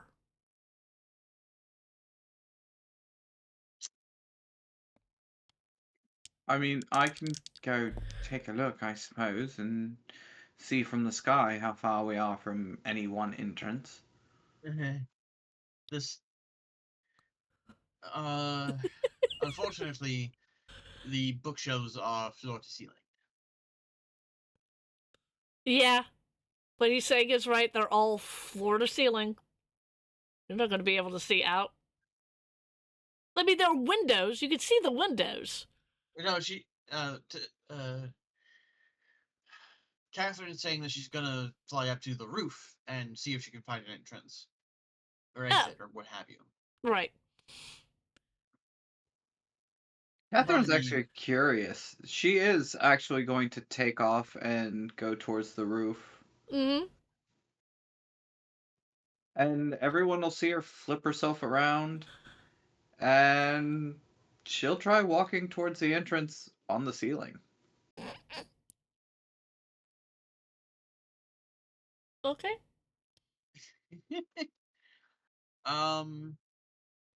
You get about. You're on the ceiling. You get about. Ooh. I'm going to say about 10 feet as you're walking, looking for an exit, right? That's what you're looking for, right? Mm-hmm. Yeah, you. I want you to roll me a perception check. Ah, Mm-hmm. good. Good, good. Dirty 20. Yeah, you see it. They're standing also on the ceiling. Almost like you're looking at a mirror. Is 21 you. total for me? You also see it because you're looking up and you see another, what looks to be another Catherine. But this Catherine does not look the same thing as you. This one looks like she has been through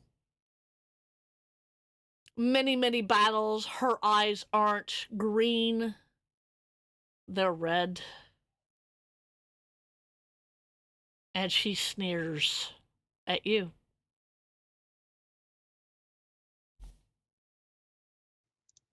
Oh, darling, you really should do something about your complexion. And you should do something about yours. Well, let's see here. I'm just as pallid as you are, more or less. Okay, so Yes. sorry. I was gonna ask to roll a history to see if I knew what was going on here. You can. I'll definitely let you do that.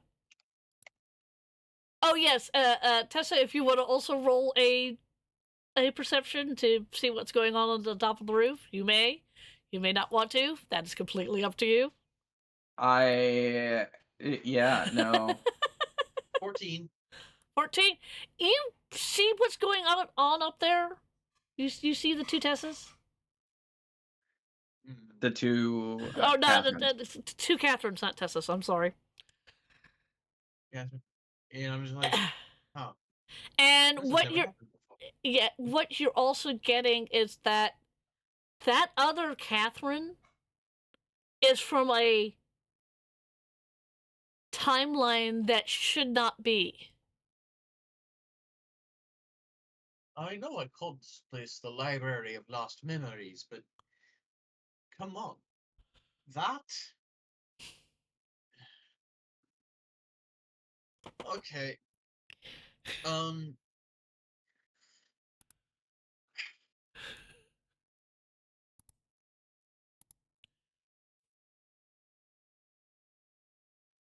Tessa, do you still have sonic Yes, frequencies in that ring of yours? of course. See if you can't glean more information from that mirror.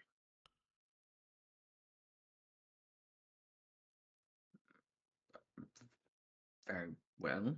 She'll run her ring over. Mm-hmm. Let's Yeah. see. What would you be? That would be an investigation, wouldn't it? Sure. Okay, only an investigation.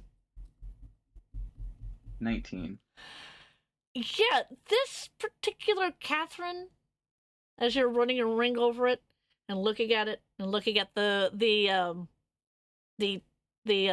temporal energies from this one, yeah, this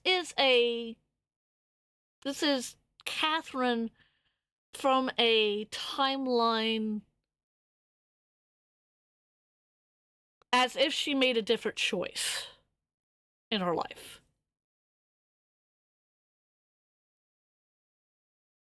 Uh-huh. Yeah. Well, if I had to guess, that double up there is the road not taken. Obviously. Wait. What do you mean road not taken? At some point in her life, Catherine was presented with a choice. One choice led to her being what she is today. Uh-huh. The other choice would have turned her into that. Oh no. Oh no. And Rags' hand kind of goes up because she knows what turned Catherine into what she is. And the conversations that she's had with Catherine about those two particular people. Mm-hmm. Oh, yeah. Oh, no. Oh, no. No! Well, she's not becoming that. Good news. Bad news. Something tells me it's just beneath the surface. And about that time, since we're getting closer and closer to the to the end of this, another person walks into the room. A tall person with brownish hair.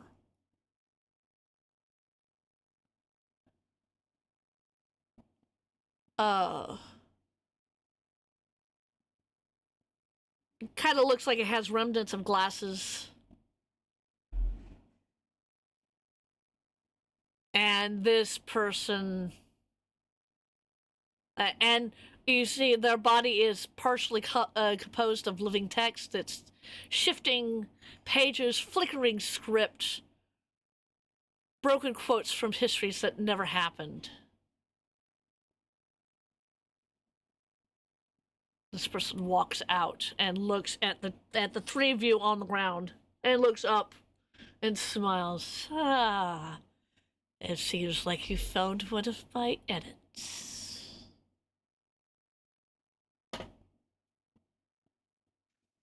You know, not a big fan of them. No, Hello, not a big fan. hello, author. I'm gonna roll in history.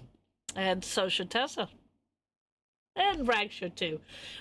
Catherine is busy with her own mirror up there. 21. 22. Rags knows nothing. Yeah. Okay, 21 and 22. Mm-hmm. Both of you recognize this particular person as the editor, a Time Lord archivist. Oh, the editor. Who, Always editorializing. yeah, you realize that somewhere in here there was a paradox loop that this editor was exposed to.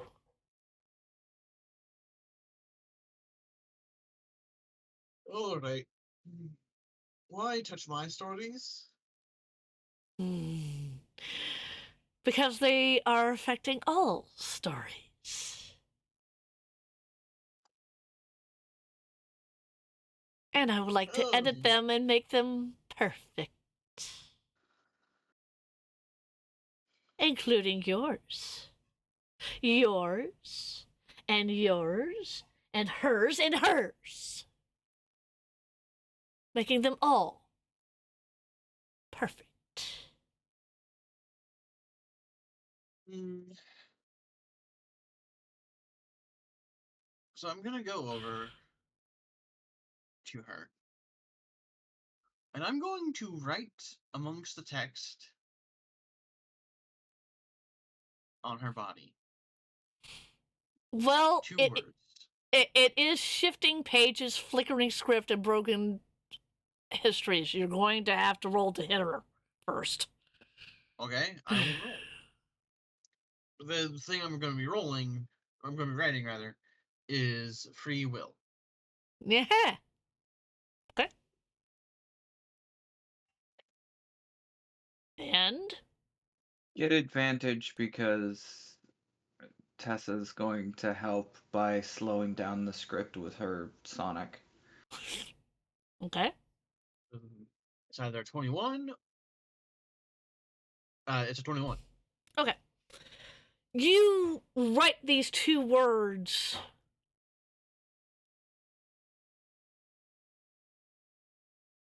And nothing happens. I should have been With more a specific. shot? Worth a shot, yeah. It was worth a shot. Rax goes, okay, let me get this straight. Who is this person? The editor is one of the lore archivists of the Time Lords. And He's why? like us, just, you know, he likes to catalog things. And why does he look like that? If I needed to know that particular answer. Oh, Well, too who can close to a say? paradox, it looks like. Oh dear. That's part of it, but also who could say? I mean, the time vortex shows people different things. Right. Okay. Yeah, some of us choose to rebel against the things it shows. Okay. I mean, I chose to create worlds. Literally, until recently. Yeah, it showed me ruling them. I'd rather not do that. The doctor convinced me to not create worlds. Well, to stop creating worlds. The editor is listening to you two talk and you know what it showed me. The end of time? No, that everything will be edited into a perfect ordered state. And I decided to take it up on his offer. And then he attacks. Well, since we're both looking at him, I imagine he still has to hit us. Yes, he does. Steady.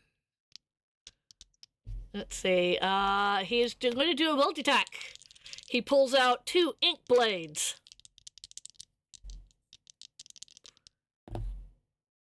I'm curious as to what happens when we're hit with one of them. Okay. The one that he's going after is actually the author. I have an 8 plus 6 is 14. I think that hits you. Yeah. And the other one's a 19 plus 6. That automatic. Yeah, that hits. Sorry, no. Hi. No, we're doing hierarchy here. Turn around, look at me. That's right. I'm your leader, not him. I will be back. I have to get my dad Okay. on dialysis. All right. She's using parlay again. Yeah, I kind of gathered that. He has to roll, doesn't he? Yep, against a 14. Against a 14. Okay. Wisdom, yeah. Oh, well, he actually has a wisdom saving throw. Unlike the last That's ones. unfortunate. That is a 17. Okay. Oh, yeah. I will be right back.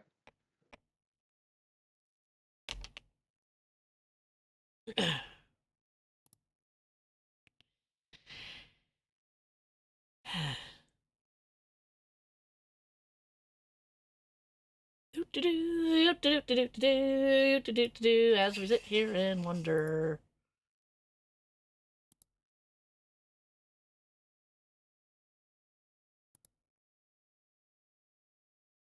Ah, okay.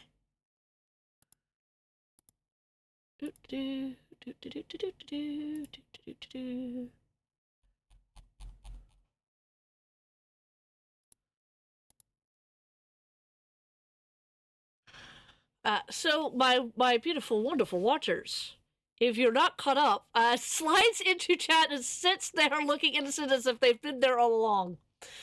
Lemon, did you forget that I was running a game today? Was that it?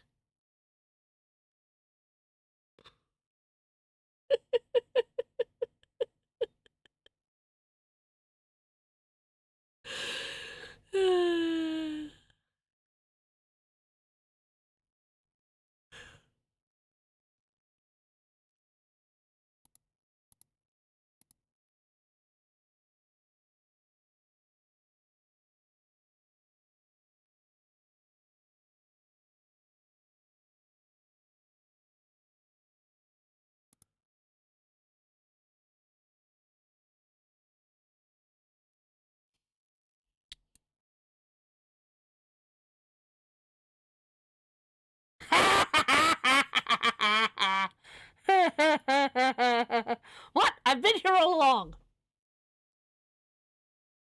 Okay. You've been here all along. Sure, I believe you.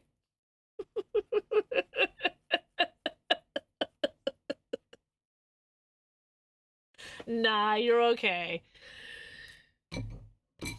We've had other friends in here. Kenny was in here briefly. We had Sleepy in here.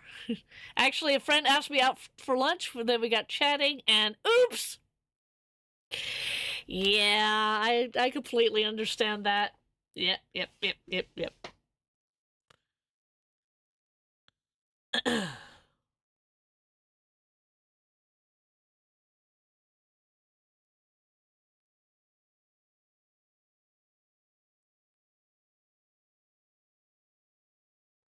We all lose track of time when you're out with a good friend, so I completely understand it. And besides which, you can go back and watch the beginning part of this and find out exactly what we're doing.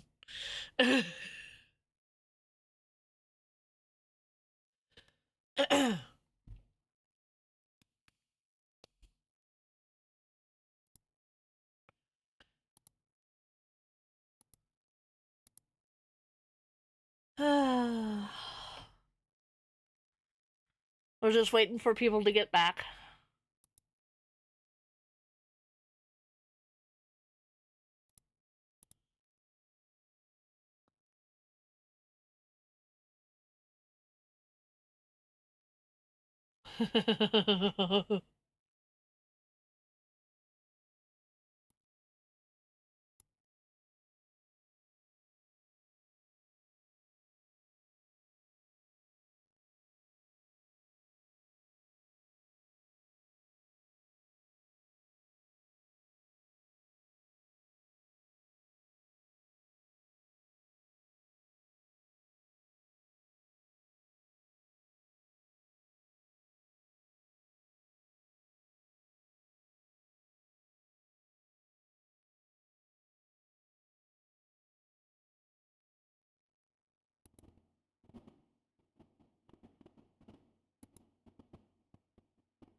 I am just waiting for people to come back.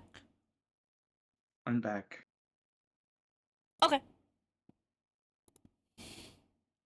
I needed to get a drink and cookies. Ooh, cookies. What kind of cookies?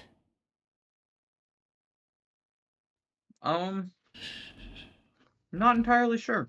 They're good. I bet. I bet. Okay. So I will just go ahead. You did the thing there. It did not work. Let's see here. I needed D8s. Where are my D8s? There's my D8s.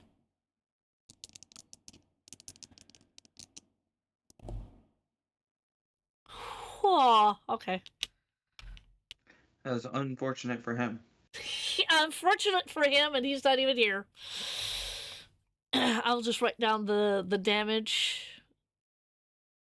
and that he has to roll a intelligence saving throw. And with that, another round of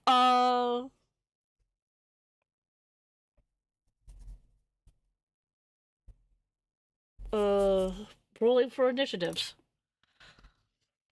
Given that Catherine is fighting another person on the roof, you're still going to be in the initiative order. Just you're fighting someone different. Fair.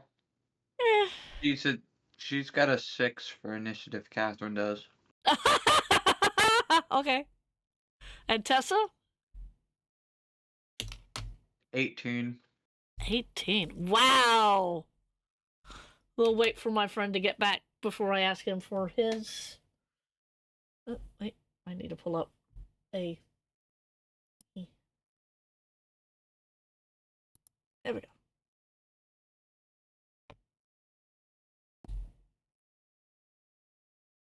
Oh, that's also an 18.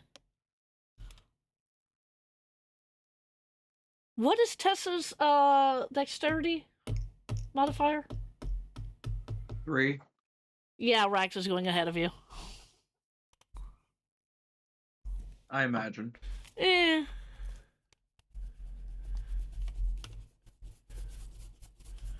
And then I get to roll for the other two.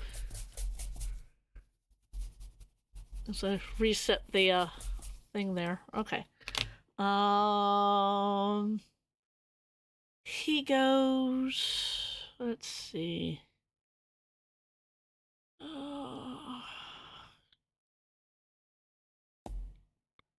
Oh God. Okay.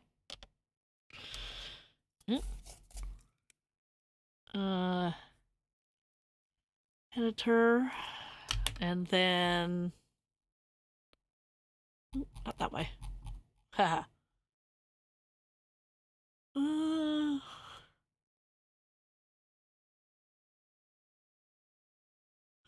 Okay. What? I'm gonna do this off of your initiative score. What is Catherine's initiative score? The little number there. +4. 4. Okay. Oh God. Shit. All right. This will be fun.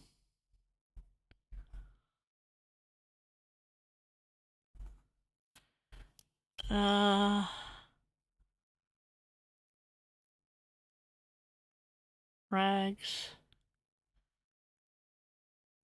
Tessa.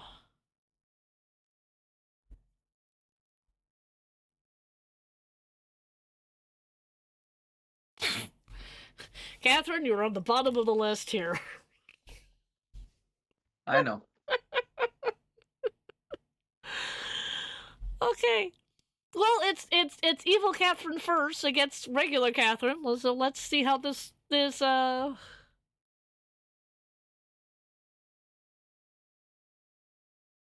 Yeah. Here's the problem. Catherine's almost dead. Oh dear.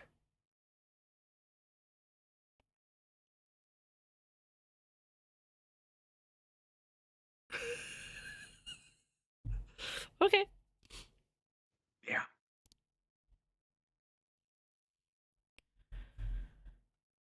Um.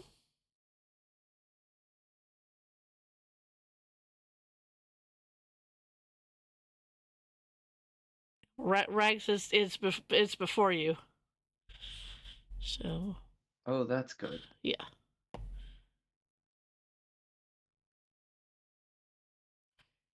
I went and specifically looked up that particular one. So this particular Catherine smiles and throws out a hand. Make me a wisdom saving throw.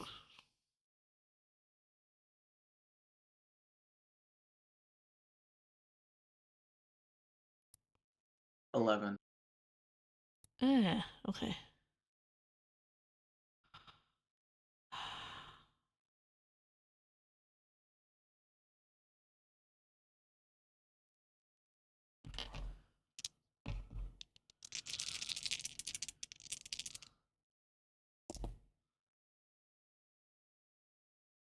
You take 4 points of psychic damage.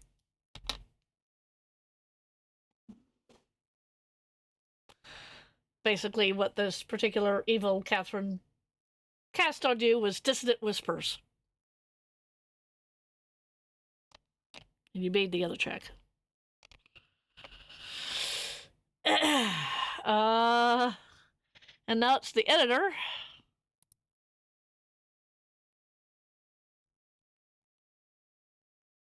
Well, that was an ouchie face. Yes, that was an ouchie face.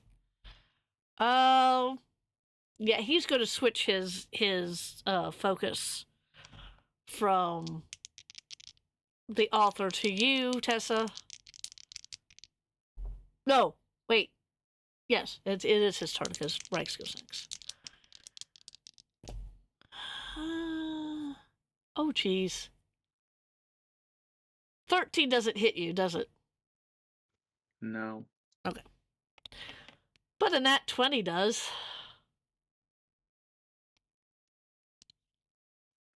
Just rolling, Fair. just rolling nat 20s all over the place. Let's see here. Well, let's see. That is 4.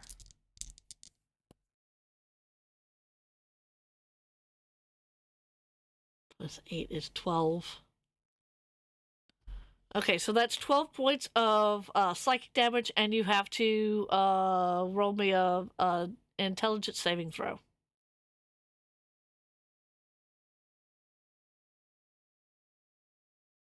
23. You make it. Yeah. Yeah. Rags, let's see.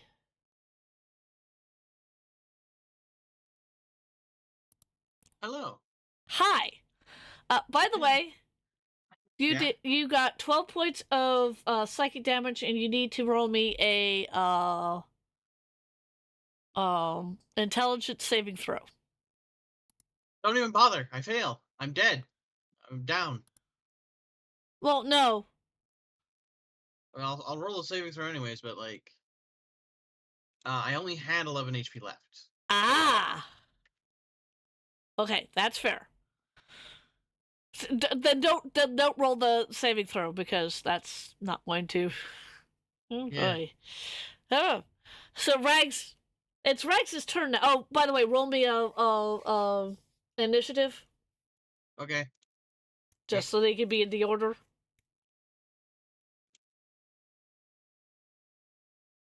5. Oh God. Well, now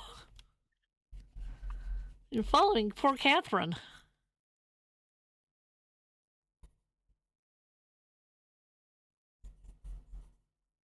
Okay.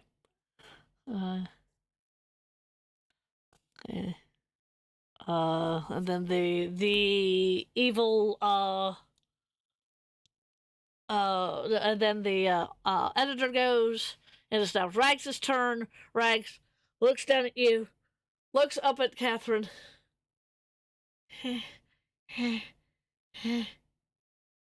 Oh dear.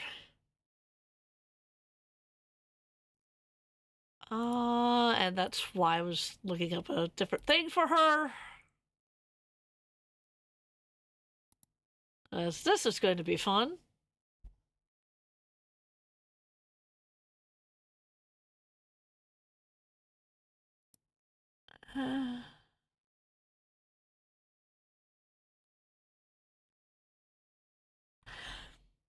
I know what she's doing.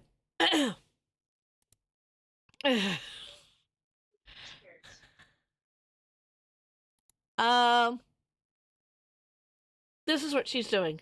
She leans down, touches you, author.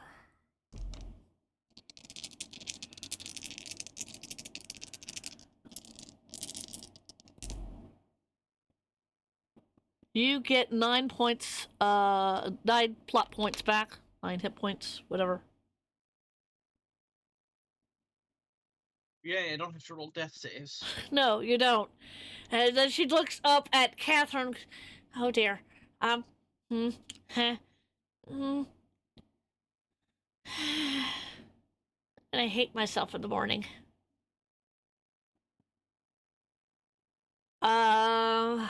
Actually, she's done her action. She is going to.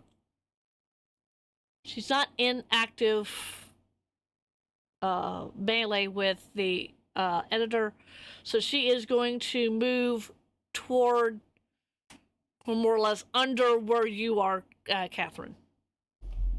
That's about all she can do right now. That's good, because she's about to have to catch. Yeah. Tessa, it is your turn. You've got this person in front of you, kind of smiling. Well,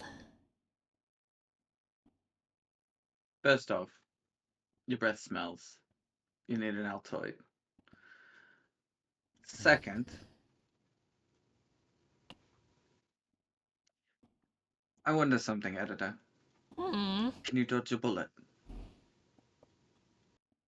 Let's see. I highly doubt it. 21. Oh, owie!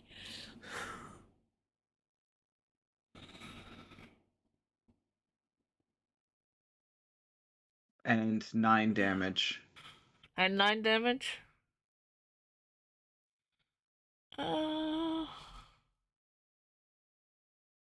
She's getting a lot of run out of a World War II 9/11 or 1911. Yeah, that's very true. That is very true. And it's still Doctor Who because it doesn't actually kill anyone. That is also true.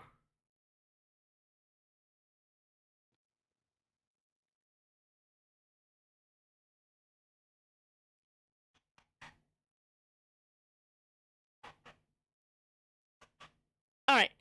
What I'm going to do, because I want him to stick around a little bit while longer. You said 9, right? Yeah.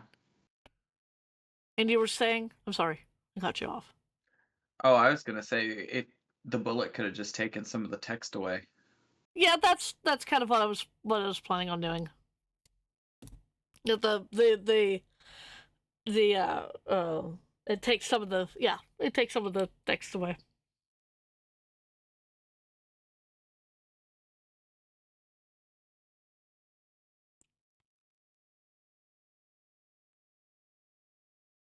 All right. So that is you, Tessa. Catherine, it is your turn. Yeah. Catherine's about to big oopsie herself, which is why Rag's gonna have to catch her. Yeah, well, yeah.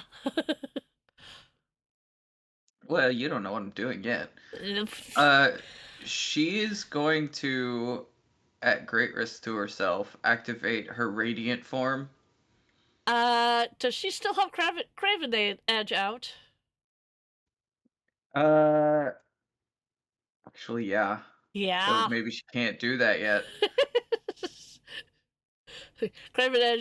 Anne just kind of whispering, "Kill the bitch! Kill the bitch!"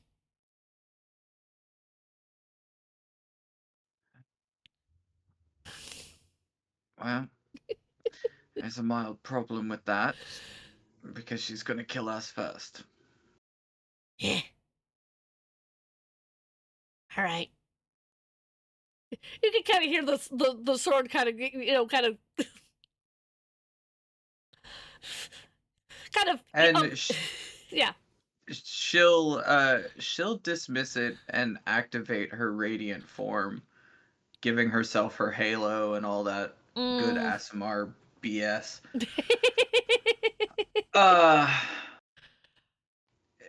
it also starts cooking her. Yes, yes, it does. Well, But the plus side actually, is it cooks both of them. I will say this. You think it cooks you. Fair. You feel the burning, but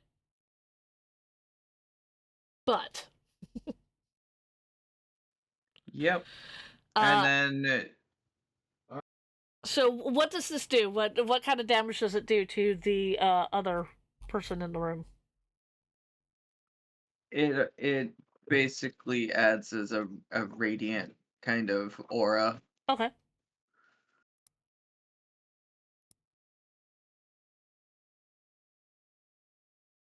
Uh okay. So I actually need a second. I'm sorry, guys. Okay. I apologize.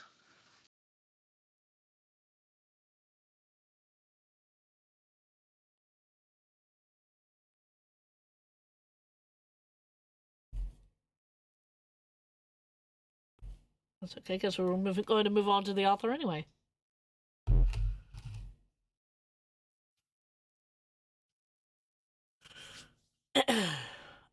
Author, are you still hearing me?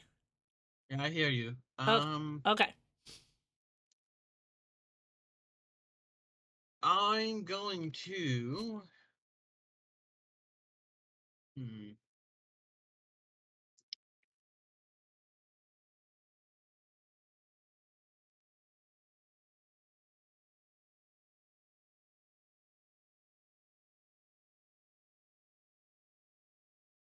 You've got this editor in front of you. Kind of. Yes. I'm going to write the word sword in the air, Okay, that's fair. and and then the grab it and have a sword. Okay. And Is so that your let's. bonus action, or is that your action? That's actually my action. Okay, But I now have my own ink sword. that's fair. That is very fair.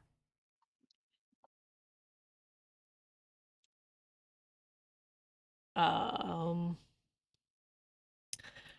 Okay, so that is your turn. Uh. It is now Evil Catherine's turn. And because we do not have a Catherine right at the moment, uh, the Evil Catherine kind of looks at her doppelganger and just and withholds her action. That's what she's doing.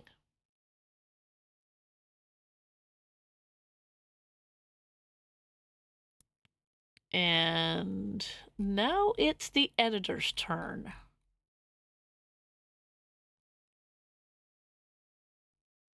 The editor is going to take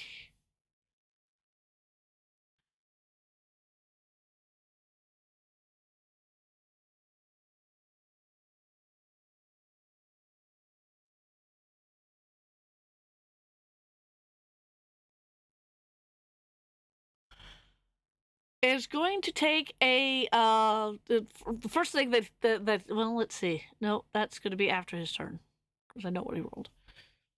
Never mind. He is going to uh.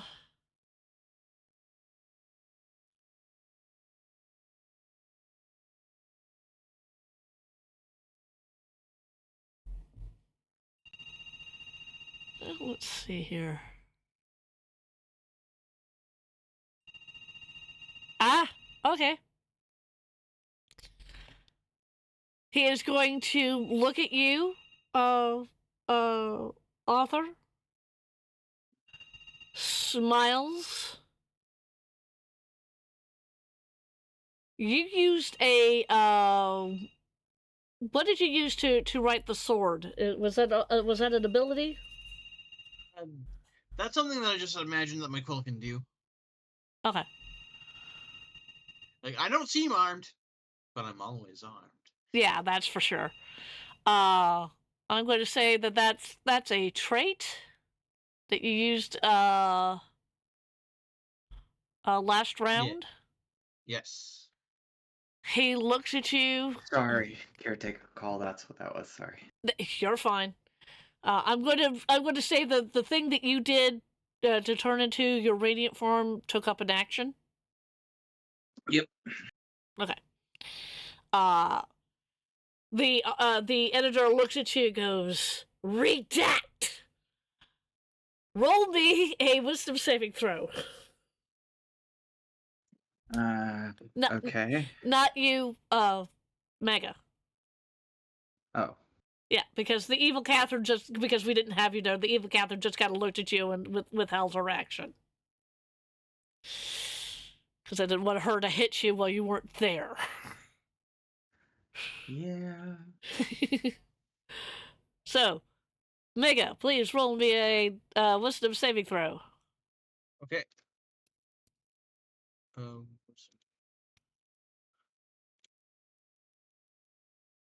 boy. Oh boy. 18 total. He goes, "Redacted!" You're pointing to your sword. It doesn't move.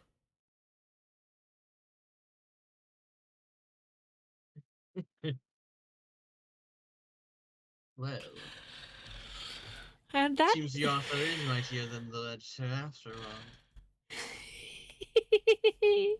Yes. This is just the writing process fighting itself. Basically, yes.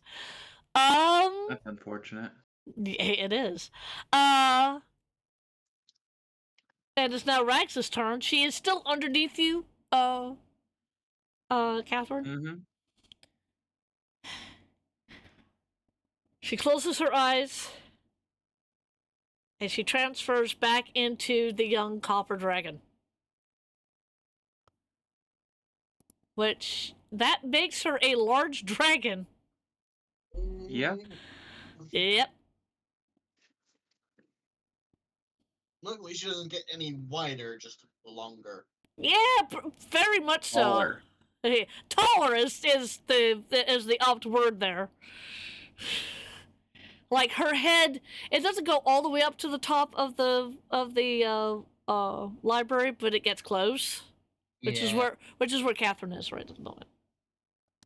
And that is her action. Tessa, it is now your turn. I know you're not ignoring me. All right. Let's do this again. And she'll turn her eraser back towards him again. 13. 13? Yep. Does not hit. It hits one of the author's books and it vanishes in a flash. Whoops! I'll get that back to you, don't worry. You better. Okay, now it's Catherine's turn. Catherine, you've got a very large dragon head next to you. Oh, hello. Hello. This might hurt just a tad. You are that thing. Or me? Yes. Yeah, well, okay. Actually, my hope is her. Um, and she will start chanting something in a combination of abyssal and celestial, Oh and dear. she will cast Wither and Bloom. Oh, oh, Ooh. damn. Okay. Wither and Bloom? Yep, you Yeah. invoke both life and death upon a 10-foot radius sphere centered on a point within range, i.e., they're within 10 feet of each other. She Yep, centers it on herself. yep. Each creature of your choice in the area must make a Constitution saving throw, taking 2d6 necrotic damage on a failed save or half on a successful save. In addition, one creature of your choice in that area can spend one of its unspent hit die, meaning I can basically point it directly at her and I can spend a hit die to get hit points back. I think you're going to do that, aren't you? Yes. Okay. First of all, she fails her check. Okay, so 2d6, Mm-hmm. 9 necrotic. 9. Okay.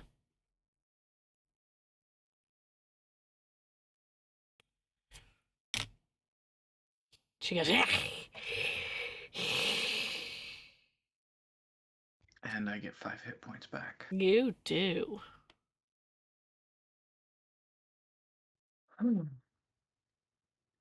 Oh, right. She also takes 5 radiant damage Ah, okay. Let me because of the record. radiant aura that comes with the spell. Yeah. Yeah. Radiant does extra damage on vampires, doesn't it? See, it's like sunlight. Okay. Never mind. I will just change that to a 10 instead of a 5. That's why this was a do or die situation before even Catherine activated it. Yeah, I know. But something your radiant goes off. It affects her. But somehow it's not affecting you. Yeah, as Mirror Catherine is right in pain, Mm-hmm. Catherine looks at Rags and goes, I should be in flames right now. You should. But I'm not. It feels warm, but not like burning. it might be because of where we are. Or what we are. Yeah, yeah. Anyways, Yes. Now it's the author's turn. You're still facing off. Yes. the author's gonna swing with his short sword. Schnickersnee! Go for it. His newly conjured short sword. Yep. Does a 15 hit? Do I get sneak attack? What is the prerequisites for that? in this? That is um if you're doing the flanking thing.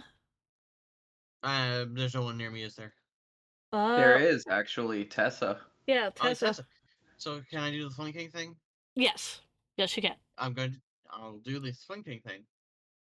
As a fellow trickster, she intends to do the same. Yep.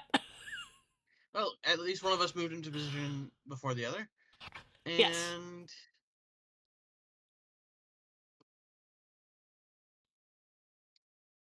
now I'm gonna go with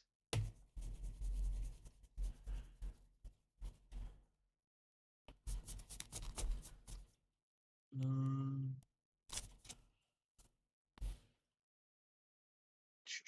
Sorry. I knew my damage die for this. 2d. And then a short sword is still a d6. So it's 3d6. Okay. 3d6 damage. Okay.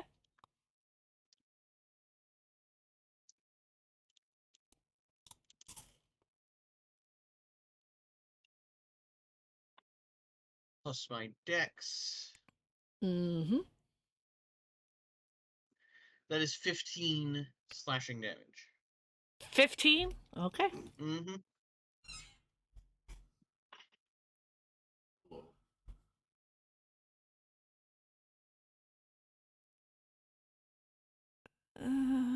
That's fine. Yep. Okay. He goes, ha! It is now, and we'll go back up to the top. It is now Evil Catherine's turn. Oh, what is she doing? She is going to... What is she doing?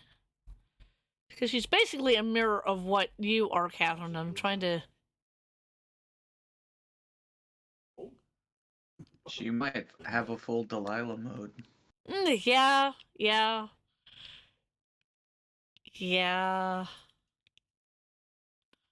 Now I gotta go look up Laudna.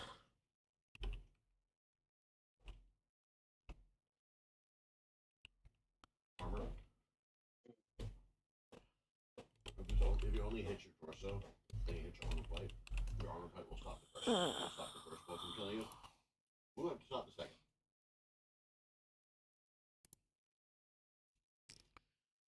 You got back from the game. Back on the game now. Wow. Okay. Oh, go away. Don't die. I don't know what skills she has. That's the problem.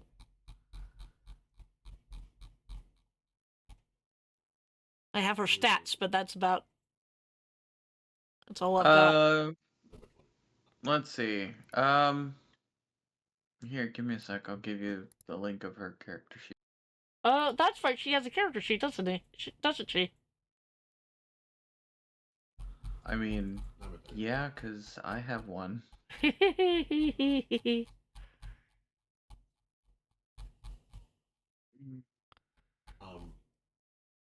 it had gone through my Sorcerer's abilities. I found her thingy, or at least some of her thingy.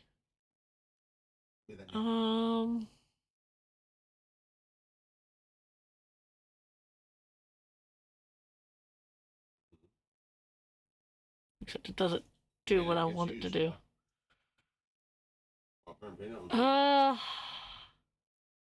What level is Catherine? 6. 6? Okay. Yeah. Which means she has, second level spells, yes? Yep. Okay. As a warlock and a sorceress. Yep. Just...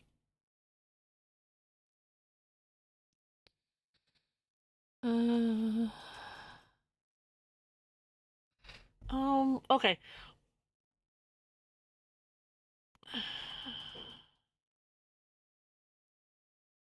She is going to cast... Well, you did it to her. She's going to do it back to you. The Wither and Bloom. Oh, of course. Well...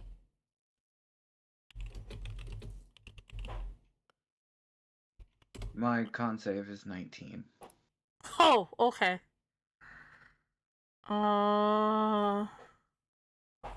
So you take half as much damage. Mm-hmm.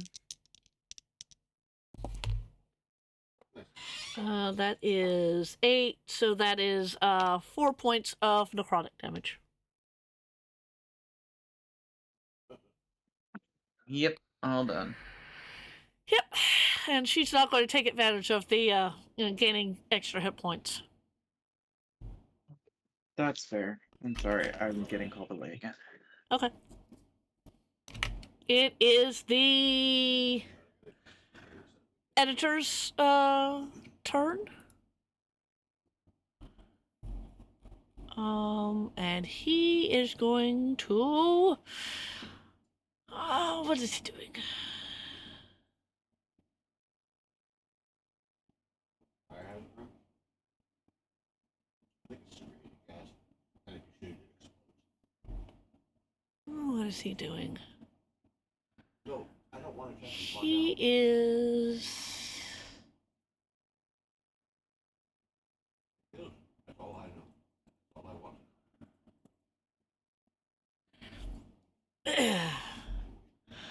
All right, he looks again at you, Arthur. You can hear me, right? Arthur. Aaron! Oh boy.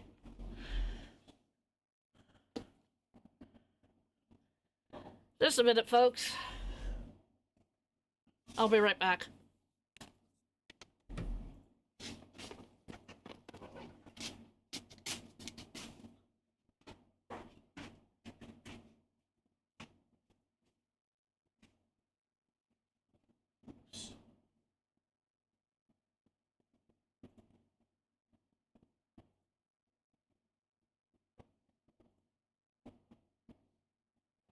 Hey, just are too expensive. Oh no. You fell asleep. I'll be honest, this one reserve 12 is never an where I I know. We're almost done. Too easy to Okay. accidentally. Is it my turn? Panic. Oh no, someone is trying to fight you. Only thing that should be on my hotkey bar are the things I need there.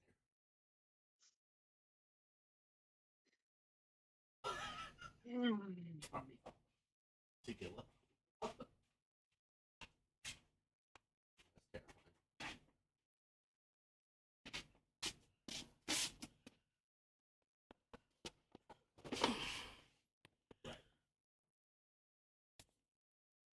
Okay, yeah. What is my camera doing? Whatever it wants. Anyways. I am not over there, camera. Anyways. Not taking the road. Okay, hang on a second. I'm going to bring that camera back into line. It's not supposed to do that. Would be a shame if I lost the 9 HP that Rags gave me. Well, yeah. I'm 60 issue.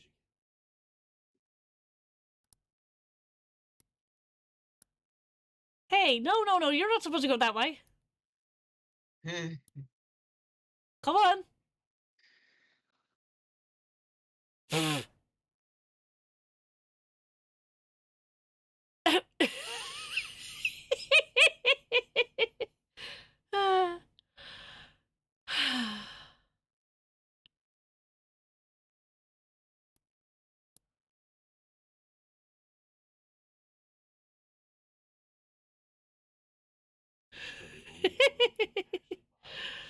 Come on. There we go.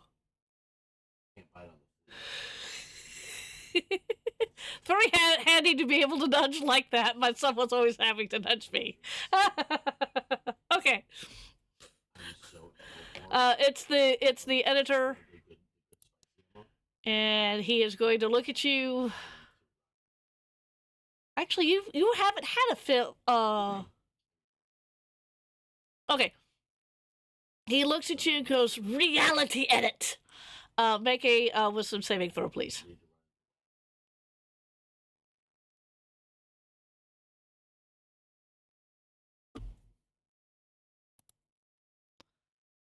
Aaron, yes. did you hear what I said? Does A what? no. I was asked. Did you ask if something hit me?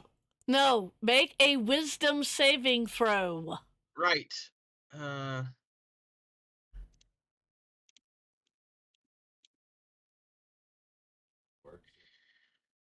13. Oof. Yeah.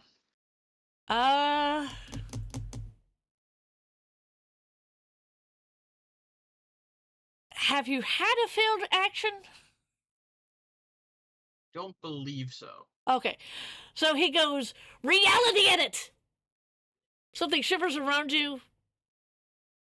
You fail the wisdom saving throw, and nothing happens. What? Did you just try? Really? Well, let me show you how it's done. Not your turn yet. Yep.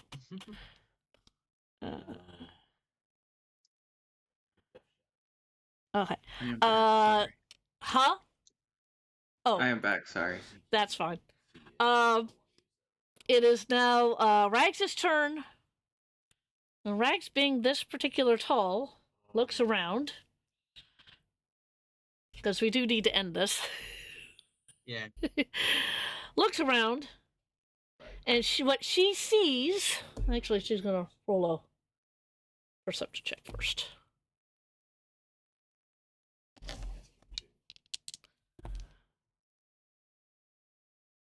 That'll do it.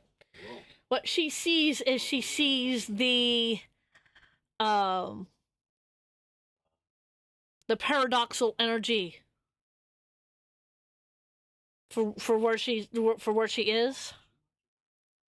She looks at you, Catherine. I think I can fix this. Stay there. Don't move. You know, not any promenades.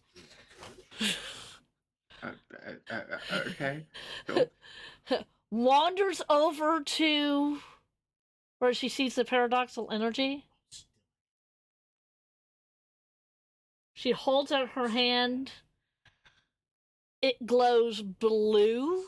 The energy is surrounded. And it disappears.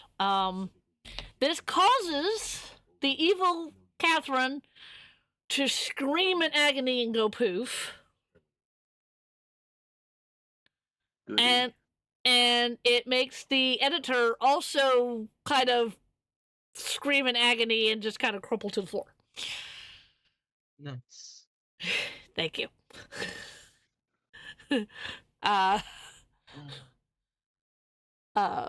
Rags then concentrates, goes back to being a kobold. Oh. Okay. I let the ink sword fade away. And as the paradoxal energy leaves the library, Arthur, you see the door. It was there all the time. It was there all the time. Oh, I'm gonna go back to the townhouse and sleep. You two might want to move your TARDIS. Doesn't really fit in a library now, does it? I'm Tessa. trying to take a nap, and Catherine falls from the ceiling. Rags kind of does the baseball slide and catches her.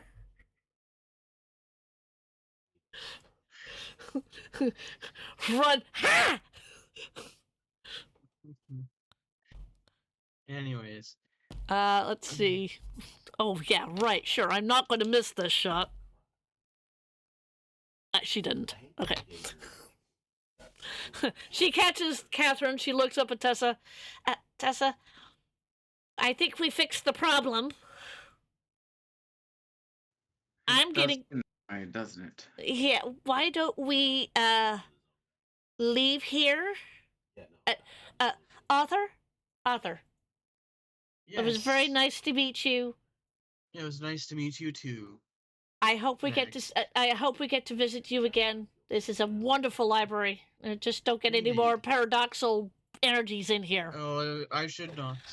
And pat the Rags on the head. Thank you. And then and then turns around and walks out of the library, quill in hand. Oh yeah. Rags is now carrying Catherine, Who is literally dead weight. Yeah, who's literally dead weight. She's got a little bit of a problem carrying her, but not much. And Tess'll help drag her into the TARDIS. Why not? As you are dragging her into the TARDIS, I've got one little last twist. You find as you're dragging her back in, you see a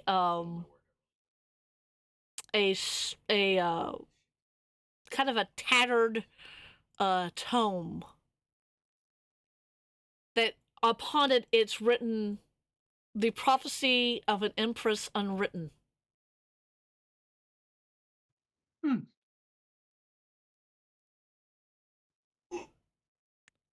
And I'm sure I can get this back before its due date.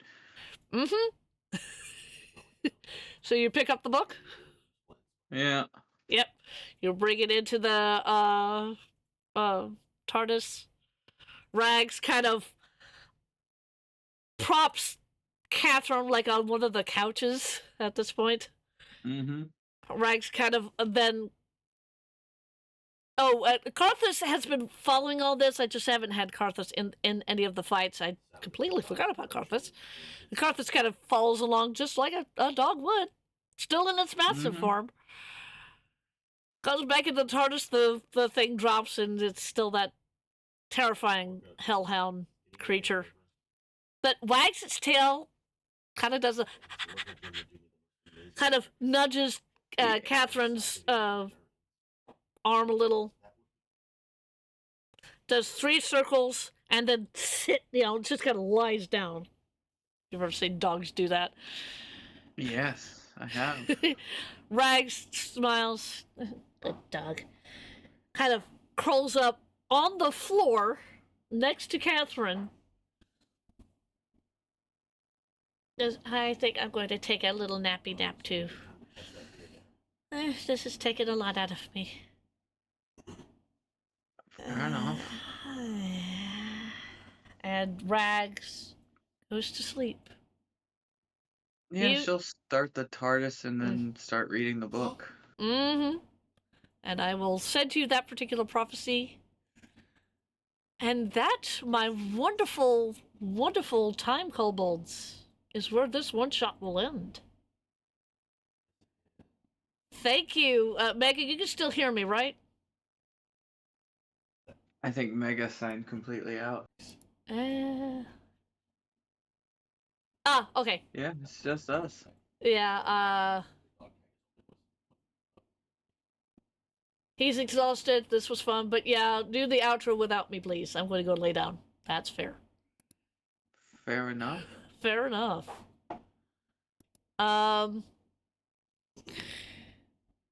We'll do our exits. Katie, would you like to go? Sure. I'm Katie Wynn. I played the Contessa and Catherine. And yeah. Chaos. Hurrah. We also have Mega, who has quietly gone to his own little bed. He played the author. I am Trish Walsh. I played your wonderful Time Master and Braggs and all the villains. Yeah. I hope y'all enjoyed this. Yeah. Please join me again. I will be streaming on Tuesday more Persona 5 Royal. So join me on Tuesday. I still have to beat that game. I'm almost to the point where I'm beating that game. Yeah, I've just gotten to the point where they're going after, like, Fubuki. Thanks for this. I'll go back and get some context now. They came in like two hours late, and basically what it was they went out. One of their friends invited them to go out and eat, and then they started talking. And you know what happens when you're in a good conversation with a friend, you lose track of time. So, Anywho's it. I'm gonna go now. hang on. Well, my wonderful kobolds, I love you all very, very much. Hugs for the hugging client. And goodbye. Adios. Yes. Or actually,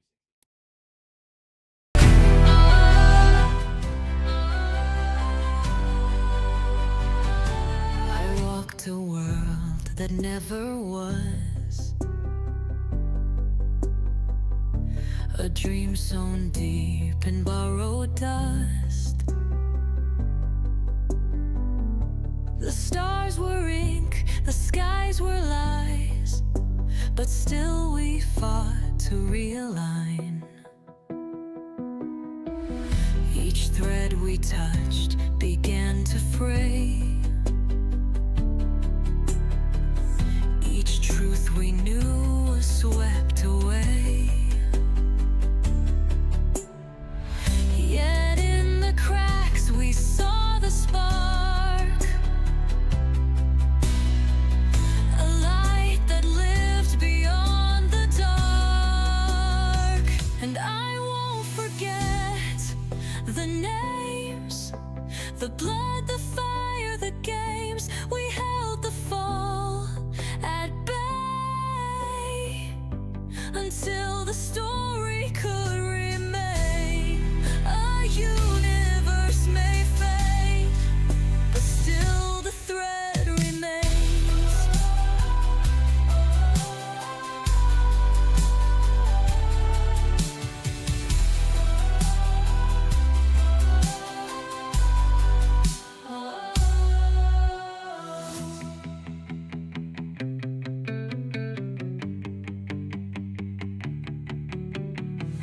All time is but